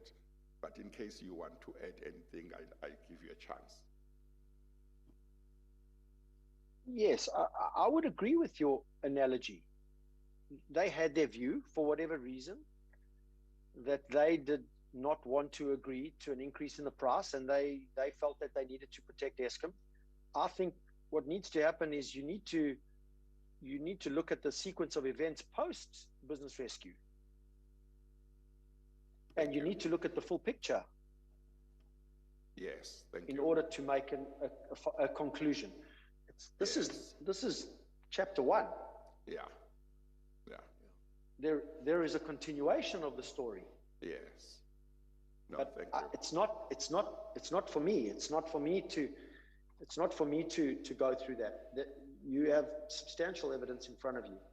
Yeah. This is just where we got to. This was, in our view, this was a transaction, not a very good one, but it was a transaction in the ordinary course of business.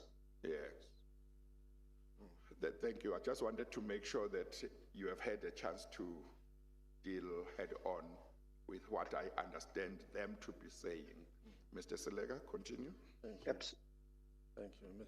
Mr. Efron, you have mentioned repeatedly that the parties needed to deal with each other fairly. Do you think you were not treated fairly? As Glencore OCM? Everyone can have their view, Advocate Seleke. You know, I don't think it was reasonable in the way in which Eskom dealt with us, but you know, that was their view. That was the way that they felt that they should deal with the matter. Yeah. I think in hindsight, it's proven to be wrong. But that being said, you know, it was what it was. We dealt with it as best as we could with I can assure you, with the utmost bona fides at all times. Yes. Look, we have specifically been looking at the state capture features of the transaction or whatever we are investigating. And I want to ask you the question, whether do you think there was an ulterior motive in the way in which Glencore OCM was treated by Eskom, the new executive at Eskom? Whether then or now... I can't answer that. I can't answer that, Advocate Seleke. I can only hope that you guys have sufficient evidence in order to be able to do that, but it's not my position to answer that. Well, let's look at what happens, and maybe you can tell the chairperson what seems to be a turnaround in Glencore's decision from the 3rd of September 2015. When you were called to a meeting to meet with Mr. Koko and Mr. Brown Molefe. You recall that? Where are you looking? Can you refer me to a paragraph? Paragraph 50 of your statement. Page 50. Yes, page 13, 1-3.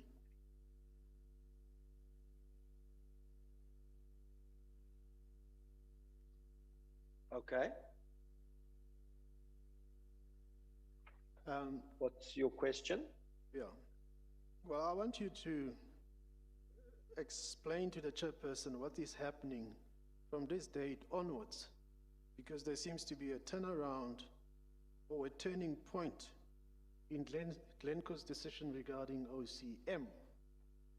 And we see this in this meeting of the 3rd of September 2015, where you are at Eskom. There would also be a meeting on the 24th of November 2015. And what you ultimately convey to Eskom as Glencore's decision to taking OCM out of business rescue. Are these events, and you can go into the details of those meetings for the chairperson's information, do they signify a turning point in Glencore OCM's position or not? No, I think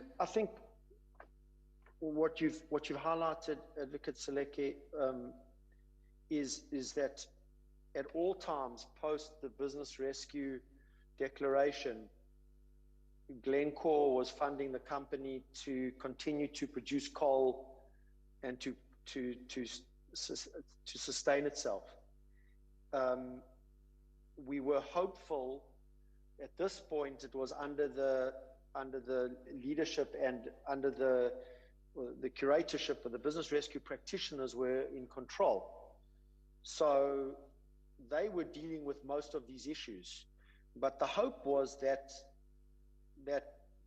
somehow a deal could be ironed out between the business rescue practitioners and Eskom. In fact, there are various overtures by the business rescue practitioners towards Eskom in order to try and see if there is a way forward. The meeting of I think it was, I'm trying to find that final date.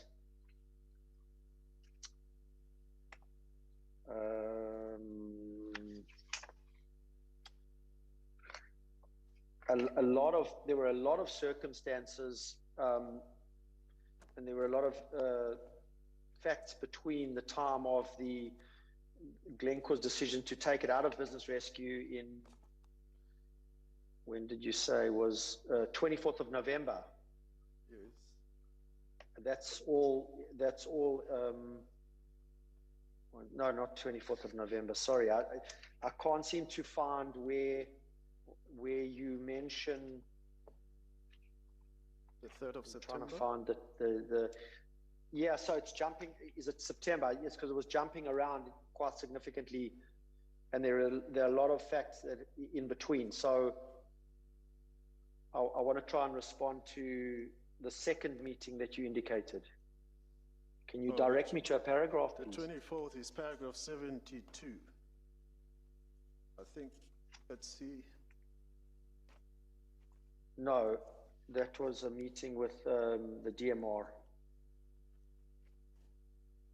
Yes, no, 72, 73, start on page 18, page 19.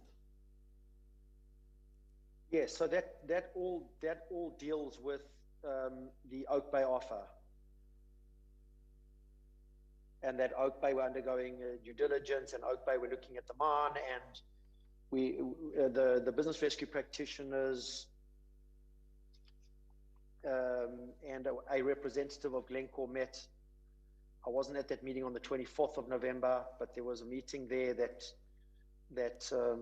the business rescue practitioners were taking up with Eskom with regards to Oak Bay. Mr. Efron, which paragraph are you at? 73. It says, paragraph 73 reads, the meeting was called with Eskom on 24 November 2015 in order to update them regarding the discussions with Oak Bay. Is that the one? That's the exact one. Yes, in that meeting, a number of things were discussed, but one other thing which I thought you would deal with for the purposes of informing the chairperson, where Mr. Blackfield advised the meeting that Oak Bay was conducting a due diligence and that funding has been secured for OCM for the duration of Oak Bay's due diligence period. Okay, yes. Let me paint a picture to you so that you can understand what I'm trying to ask you. Sure. So we have looked at a phase which you say is chapter 1. And now OCM is in business rescue. But decisions after it has gone into business rescue, particularly from September 2015, there's a decision to continue supplying coal to Eskom. And with that, there was a decision by Glencore to fund OCM and ultimately to take it out of business rescue. That decision was communicated in this meeting of the 24th of November 2015. And you also speak about communicating it on the 29th of November 2015. And then there's also a meeting on the 1st of December 2015 where you are at Eskom and you again communicate the decision of Glencore to fund OCM and take it out of business rescue. You recall that? Right. Yes. So now you have the timing slightly wrong. So the 24th of November, that was not a meeting to indicate to Eskom that we are taking it out of business rescue. The 24th of November 2015 meeting was specifically with Oak Bay, the business rescue practitioners, Eskom and Mr. Blankfield as a representative of Glencore at the time, and it was all about Oak Bay's indicated desire to purchase OCM. It wasn't about taking it out of business rescue. The idea was that if Oak Bay was successful in buying OCM, then it would be taken out of business rescue. When you speak about funding was in place from the time of business rescue. We need to reiterate that if funding wasn't in place after business rescue, then immediately the mine would be in liquidation. So funding was in place from the moment business rescue started all the way through until effectively Oak Bay took control of the mine, which was sometime early in 2016. So this first meeting has got nothing to do with Glencore wanting to take it out of business rescue. On the 29th of November, however, which is now paragraph 89, that's a different story. By that time, which is a few days later, a lot of things were moving in between. I'd like to maybe read it to you. Yes. Yeah, do so. It's, I've just got to call up the page number, but I think you've got paragraph 89 in front of you. It's page 22.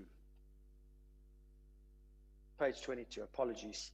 On the 29th of November 2015, after Glencore OCH had declined the third Oak Bay offer and had received Section 54 notices, the Glencore team held a telephonic conference to consider its options regarding OCM, which at that stage consisted of letting the BRPs put the mine into liquidation, i.e. by withdrawing the funding being provided by Glencore, or committing to provide further funding to keep the mine operational so that the BRPs could take it out of business rescue. And I'm reading further. Paragraph 90. Glencore's decision was in part informed by its analysis of the optimum business, which indicated that the additional cost of continuing to fund and operate OCM over its remaining life of mine life compared to the third Oak Bay offer of approximately 1.1 billion, which included a number of risky and uncertain assumptions, would have resulted in that amount increasing. However, in 91, despite the high cost of continuing to fund OCM, Glencore decided that the collateral damage of putting OCM into liquidation, for example, the impact on the mine's employees and Glencore's other businesses, would have been too great.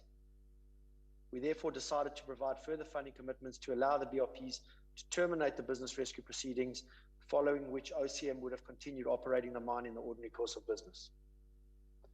So there was a whole lot of stuff that happened before that that got us to the point where we said, okay, we've really got no choice. We have to take it out of business rescue. And that didn't last very long, because the next day, if you continue reading, a deal was entered into with Oak Bay. Mr. Silega, of course, Mr. Efron has previously given evidence, and today the purpose is just for him to respond to what certain witnesses have said about Glencore, Eskom, and him, and to clarify whatever else we wish to be clarified. Correct. Against that background, I want to ask you whether you are pacing yourself to finish by 1 o'clock. Before then. Okay. Before right. lunch. Yeah, okay. Yeah. In doing so, I do want you to take him to the clause that, or clauses that Mr. Koko referred to. Part of that he may have dealt with already, but just want to make sure I understand his answer in relation to the exclusion of the foreign market. Yes. So, yeah. So at some stage before you finish, you would need to do that, yeah. Okay, continue.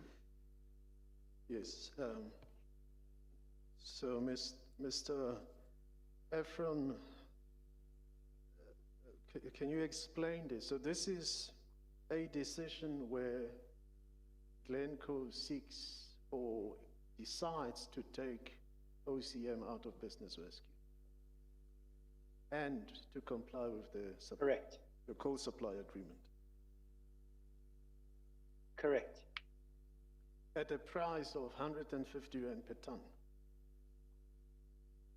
Correct.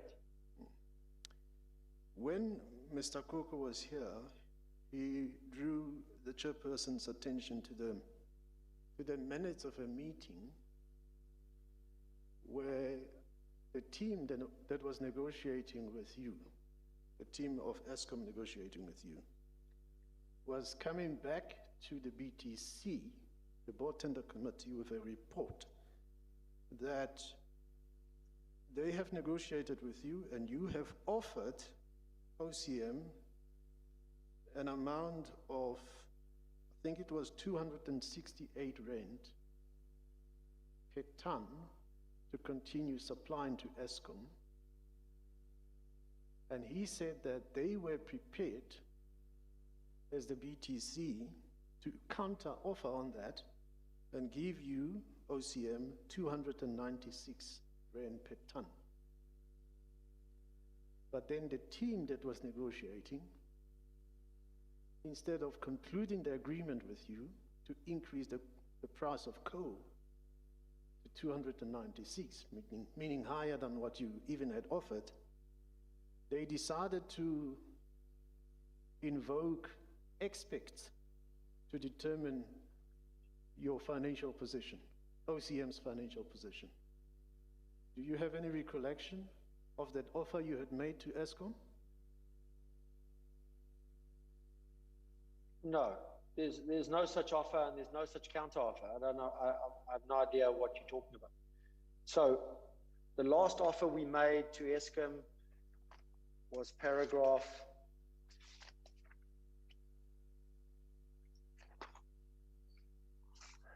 1 second.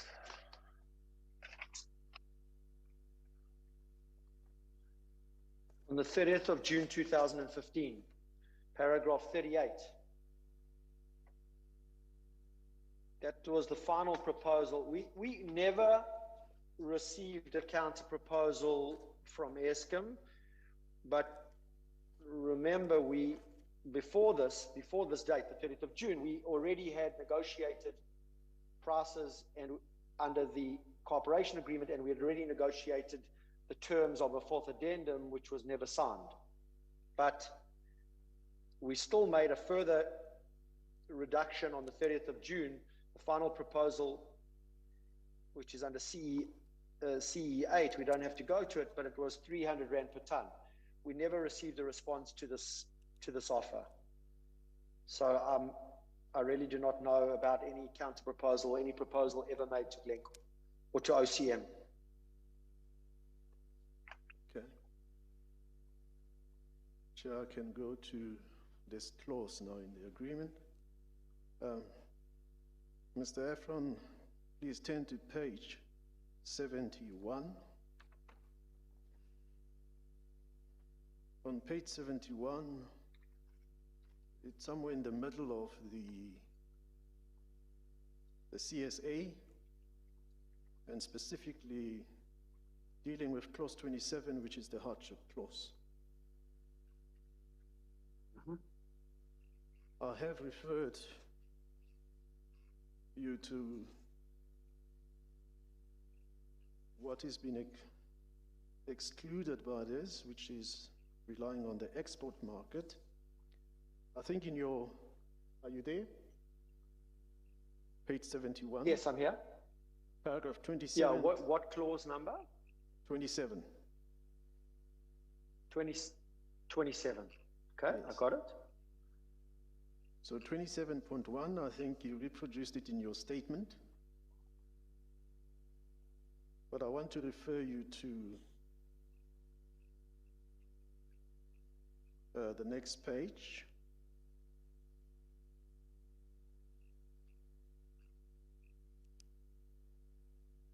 This is a clause dealing with the invocation of hardship.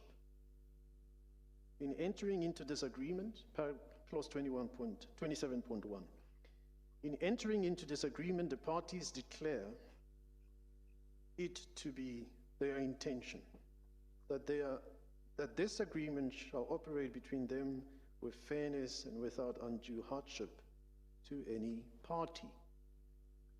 The next page, clause 27.2, the provisions of this clause shall apply where any new situation or circumstances arise, bracket relevant circumstances which, and then they give you those circumstances, but below clause 27.2.3, it reads, relevant circumstances may include, without limitation, the imposition of any tax, duty, or other fee by any governmental or other authority with executive power. Then is this part, but shall not include any circumstances resulting in TNC being unable to sell coal in the export market. You see that part? Sure. Yes. I've already asked you, by putting a version to you, that you couldn't rely on that reason or ground to invoke the hardship clause. That is, your inability to sell coal to the export market. Yes, maybe let's put it this way. What was said here by either Mr. Brian Mlefe or Mr. Koko or both is that your so-called hardship that, or OCM's or Glencore's so-called hardship that it was complaining about was brought about largely, if not exclusively, by the fact that you were no longer selling coal to the export market. That's why you were going through these financial challenges. And that was a circumstance which fell outside of the hardship clause, of the ambit of the hardship clause. So if you went to arbitration and that point was raised, the arbitrator would have been bound to say, but I don't have jurisdiction to, I'm now putting this in my own words as I understood what they were seeking to say, to arbitrate or come to your rescue, because this has come about because of a circumstance which falls outside the ambit of clause 27. I think you did answer it earlier on, but I just want to make sure that you answer it with an understanding of the wording of the clause that Mr. Koko relied on. Sure, if I can answer, I mean, we obviously looked at this extensively. So just to be clear, when hardship was invoked, the mine was in full production. So hardship was being incurred by the mine long before a decision was taken to cut the exports. The only reason why exports were cut, which was done from a process was started in January 2015 and ended in July 2015, was to reduce the losses that Eskom that Optimum was incurring during that time. So when you read the clause, it shall not include circumstances resulting in TNC at the time. Obviously, Optimum being unable to sell coal in the export market, that did not apply because we were selling coal in the export market. And this is not the reason why we declared hardship. We declared hardship on the basis that there were factors that had changed in the market that resulted in the price escalation factor not being representative of true mining inflation. So I'm not sure where the allegation is coming from.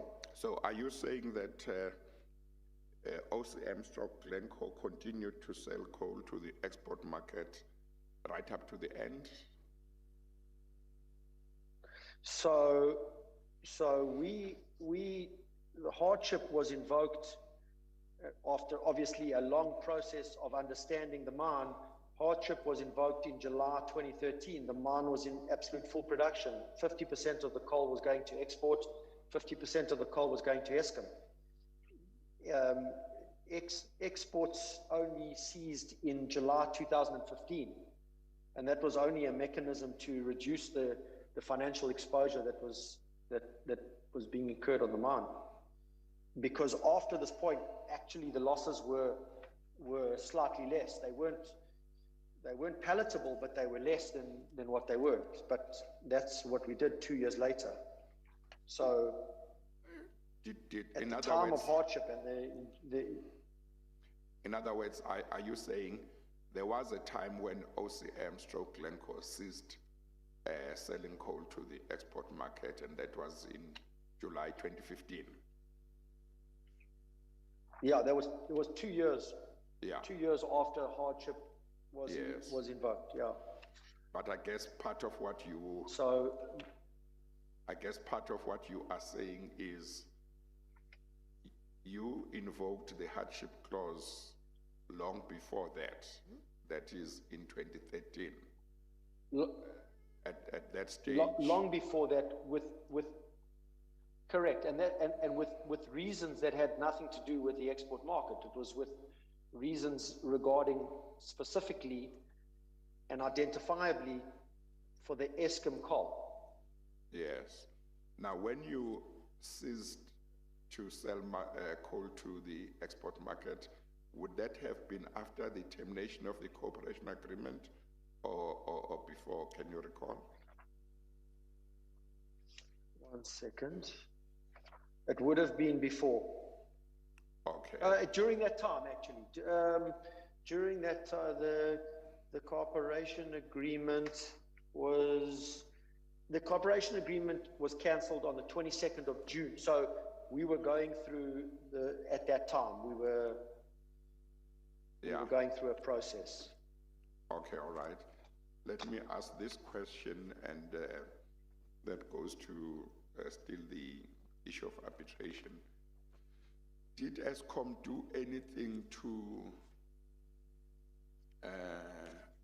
obstruct your or OCM's and Glencore's process to take arbitration to finality? Is there anything you are saying Eskom did to prevent or unduly delay your journey to final arbitration on this hardship issue? No, I don't. I think they in the normal course, it's not advantageous to them to have a hearing immediately. So the longer you can wait to have a hearing, the better off they are, because you don't do anything until the hearing is held. So when we tried to get meetings, and even when we sent them a hardship letter, they immediately sent back that the hardship letter wasn't sent correctly. So they tried whatever they could to delay, but that's normal litigation, I guess. I don't think necessarily there were any malefides at the time. It was just, one party reacting to another party's overture to say that we have hardship. Okay, all right. Mr. Selega? Thank you, Chair. So that's the clause. I think you've answered, Mr. Efron. Mr. Efron, please turn to page, just to confirm that this is your letter invoking hardship, page 328.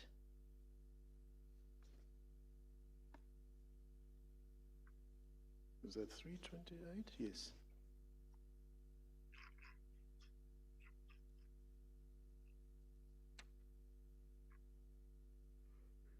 That will be. Yes, this looks like it. 3rd of July. Yes. Is that, so it starts on page. Yeah, for some reason I thought it was the 13th of July, but I see it's the 3rd of July. Well, this is a 2013 one. Yes. That's correct. So I thought it was, I had it in my papers as the 13th of July, but that's wrong. It's the 3rd of July. This is correct. This is the document. Were you not talking about July 2015 when you said that? No. This is, Advocate Seleki asked me about this letter, if it was the 3rd of July 2013. This is the letter. Yeah. This is the exact letter we sent to Eskom. Okay, all right. So this is when you invoked the hardship clause. Correct. And as you can see, it's an extensive letter. Yes. And you are saying in this letter, well, at this stage, in July 2013, OCM was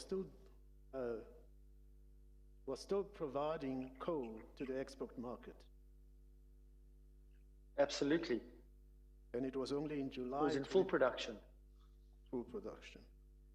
And it was in June, July 2015 that you closed the export component of the mine. Correct.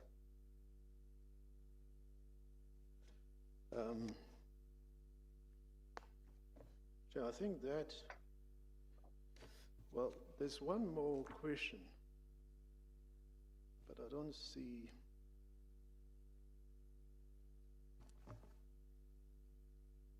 The documents here.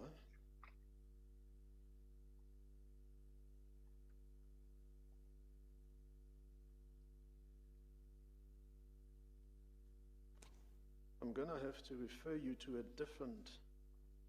While you are doing that, let me ask him a question while you are looking at that.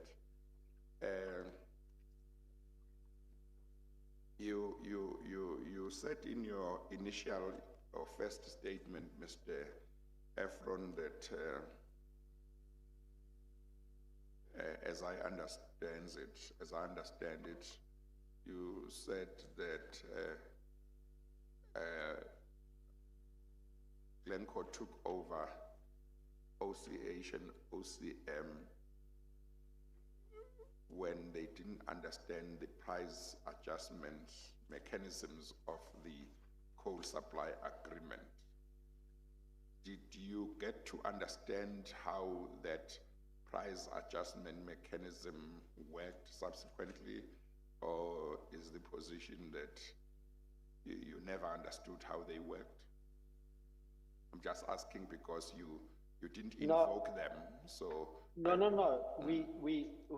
We immediately understood it as soon as we came in. It took about a year to really get to the bottom of it, but I know that you don't have the time, but if you read if you read the hardship notice. Yes, hang on. If you read the hardship notice that. Hang on. We do have the time to hear fully what you want to say in response to what has been said. Okay. So, but we. I was referring to the fact that there is an extensive hardship notice document which Advocate Seleki just referred to on page 328. It's a 8 or 10 page document. No, we can go to whatever document you want to ask to go to. This letter, the hardship invocation letter, goes into extensive detail of the hardship reasons and the price mechanism in the contract. Oh, what page It's is that an letter? extensive Is it this one page that? 330, page 3, 1 second, 330, starts on page 332, 330, Or the letter that we were looking at just now? yes, that exact 328. letter, 328, 328. Yes, okay, okay. If you browse through that letter, you'll see Yeah, it goes through, it's an extensive letter that Yeah. goes through all the details around hardship, why hardship, what's happening with the escalation of prices, why the prices have done what they've done, what's Yeah. happened to the costs on the mines. yes, It's got everything. yes, It's got everything. It talks about how it's calculated. It's got the graphs. It's got the PPI adjustment. It's an extensive document. yes. So I guess the point you are making is that a reading of that letter will demonstrate that you got to a stage where you understood how these mechanisms, price adjustment mechanisms under the contract worked, but you took a certain view of their utility. Is that correct? Correct. Okay, all right. Mr. Selega? Thank you, Chair. Okay, this is going to lead me to a completely different aspect, and I'll conclude with that. It deals with the penalties, Mr. Efron. Because there was an issue about Eskom allegedly failing to notify OCM as and when they provided coal that was non-compliant. And that as a result, allegedly, of that failure, Eskom could not pursue certain amounts of penalties against OCM. But when Mr. Koko was here, he drew the chairperson's attention to a clause in the agreement. I'll refer firstly to that one, which is on page 49, clause 9.6.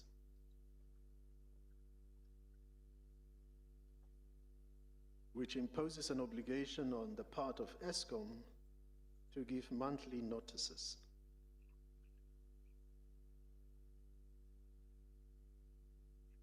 Let me know. Okay.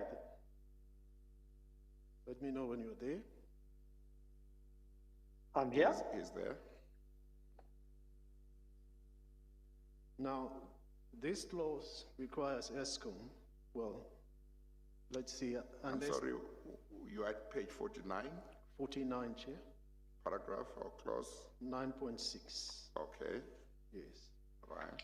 which reads, unless TNC is notified in writing to the contrary within 15 days after each day's delivery of coal, such coal shall be deemed to conform in all respects to the specifications, and Eskom shall have no claim whatsoever in regard thereto or arising therefrom.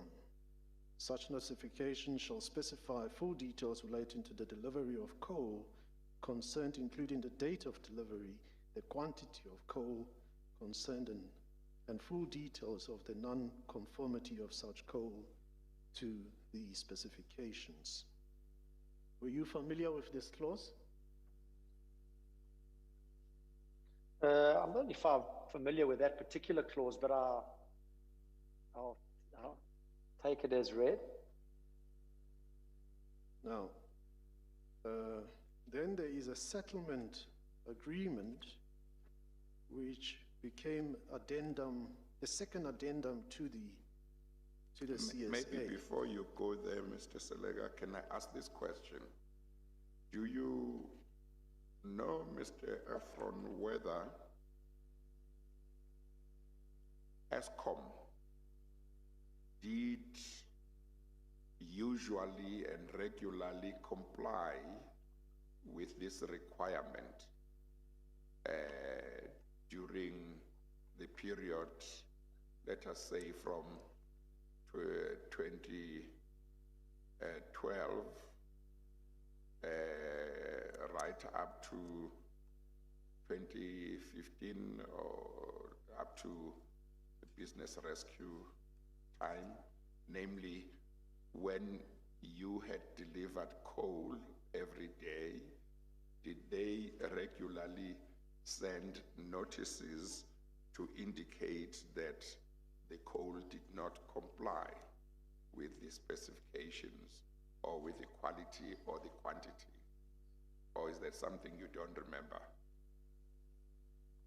It's quite a long time ago, but I do recall that there were reasonably regular letters, and that they didn't necessarily refer to all the qualities. They only may have referred to sizing, if I recall. So Yes. I can't seem to recall exactly whether every month, but what was happening was normally if there was some penalties, there was a set-off would apply in most instances, and then specifically the one that caused most of the problems was the sizing, and that's where the whole thing went a bit wayward, because if you 1% out on the sizing, then Eskom's entitled to reject it, and whether they should have rejected it at the time without burning it or not, we don't know, and that would have been an assessment for the arbitrator or in some sort of legal form. I can't seem to recall exactly. Okay, all right, Mr. Selaga. Thank you, Chair. So that is the position in regard to clause 9.6. But then there's a settlement of arbitration which starts on page 303. Mr. Efron. One sec.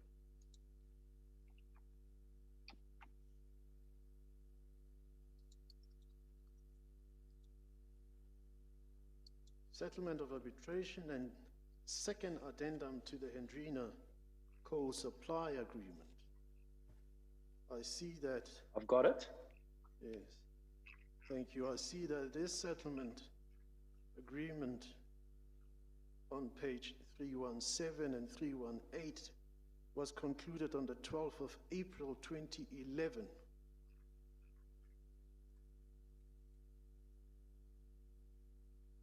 Between Eskom, Optimum Coal Holding, and Optimum Coal Mine.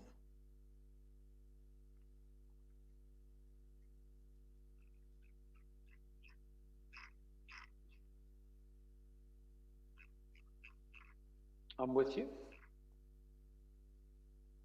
So this would have been before the acquisition by Glencore. Correct. But you would have taken over this, the CSA with these addenda to it. Correct. Now let's go to page 311. Clause 3.4.2.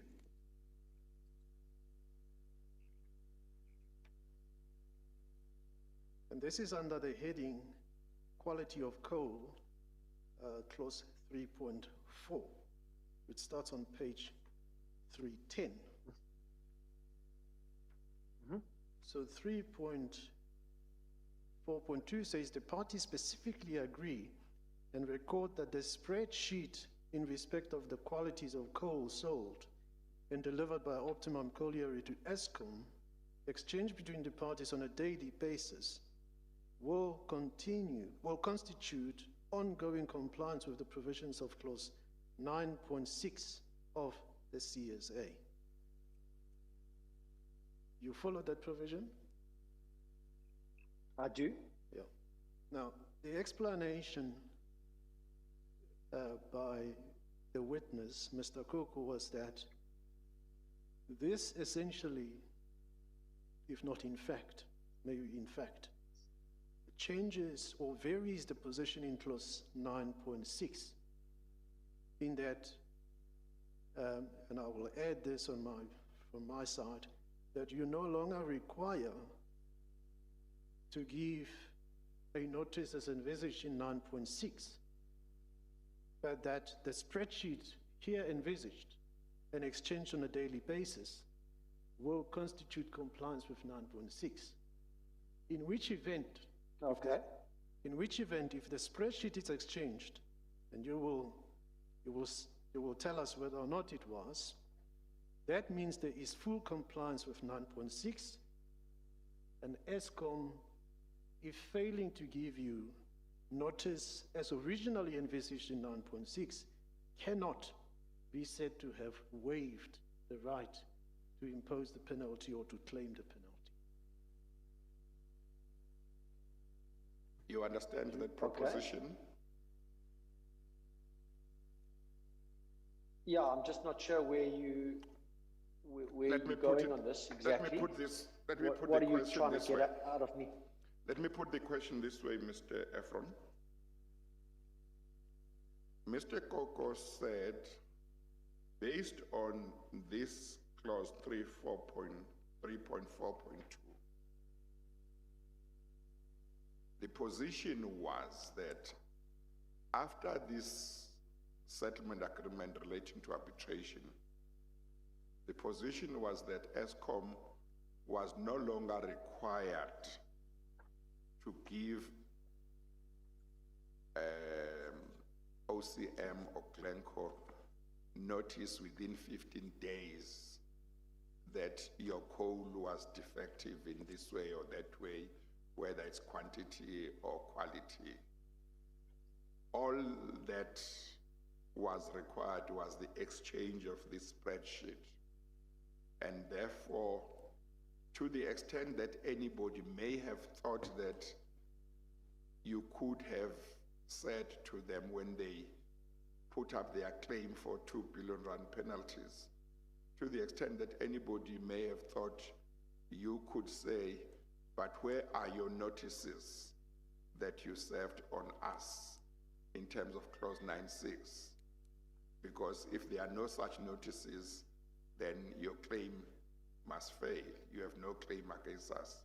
He was saying that kind of argument was no longer available after the conclusion of this settlement agreement because of clause 3.4.2.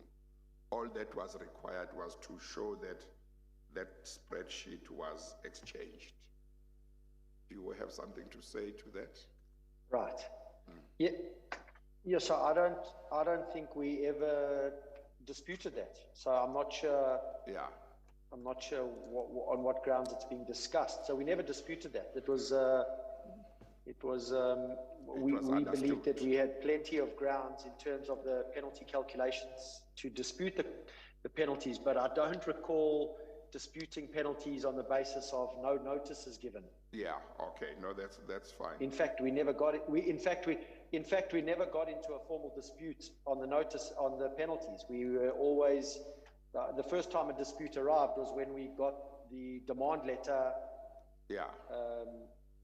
In 2015. In July 2015, but it was never a dispute. It was always under discussion because ESCOM on site all the time, so they knew what was happening every day. So it was never a dispute on penalties. It was always a disagreement, but it was never a formal dispute. So I'm not sure where that comes from. Okay, no, that's fine. Mr. Selega? Okay, so the disagreements you are saying, Mr. Efron, to the chairperson, were on different grounds, and not this particular, not this particular ground. Correct. Yes, that's what he's saying. Yeah. No, I don't recall, but I do not recall. Okay. Chairperson, that brings me to the end of my questions. Yeah.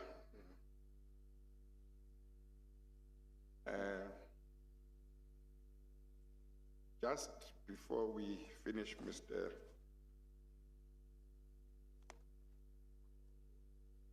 Efron, just to sum up,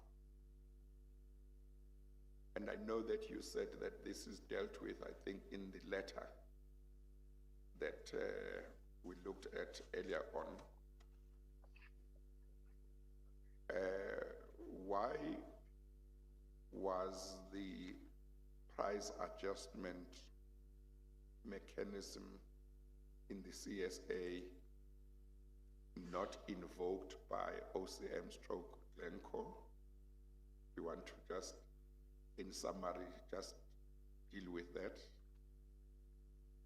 Or is it, or tell me? Mr. Chairperson, can you repeat the question? I didn't, yes. you broke up a little bit. Yes, maybe let me start by saying, am I correct in understanding that OCM stroke Glencore did not invoke the price adjustment mechanism provided for in the CSA to deal with its challenges about the price?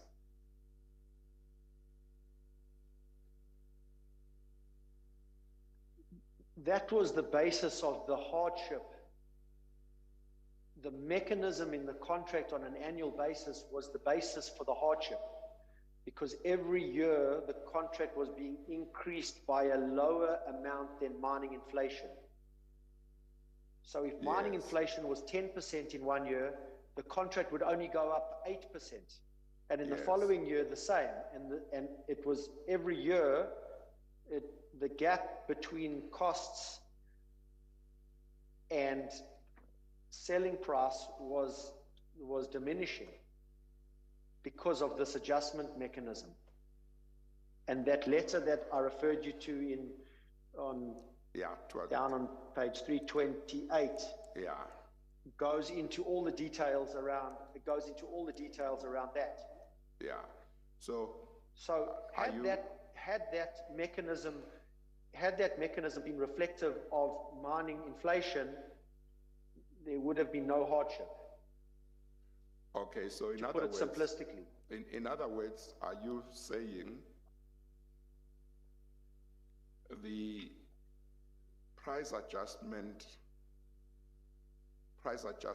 mechanism in the coal supply agreement may have been a good idea to deal with the issue of increasing the price from time to time, but the problem with this price adjustment mechanism is that it was based on increasing the price according to the inflation rate, but the costs that OCM and Glencore were incurring required that the price be adjusted by more than that. Is that what in sum you are saying? Yes, but not specific to OCM's costs. Yes. Specific to industry inflation.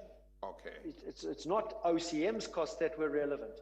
Yes. One looks at, like the other adjustment mechanism factors in the other ESCOM contracts are basis what's happening to the fuel price, what's happening to the cost of salaries and wages, what's happening to the cost of mining equipment. And the mechanism in the optimum contract was not reflective of what's happening in the market, not what's happening at optimum. Yes. So in other words, are you saying it had become unrealistic over the years or at the particular time, this mechanism? Exactly. Yeah. Over the years, exactly. Yeah. Okay, all right. Okay. Is there anything else you wanted to say before we adjourn? You are done. No, thank you. All good. All right. I'm done. Yeah. Thank you so much. Thank you very much, Mr. Efron, for coming back to deal with these matters. We are now going to release you because we have dealt with the questions that needed to be dealt with. We are going to adjourn for the day, and then in terms of the public, as things stand, the commission will not sit tomorrow. If that changes in the course of the afternoon, the public will be informed. Otherwise, the next hearing will be on Tuesday, not in the morning, but in the afternoon at 4 o'clock, when I will hear various applications for leave to cross-examine that have been brought by various parties whose applications have not yet been decided. After that, then the hearings will continue on Thursday and Friday next week, and beyond that, we adjourn.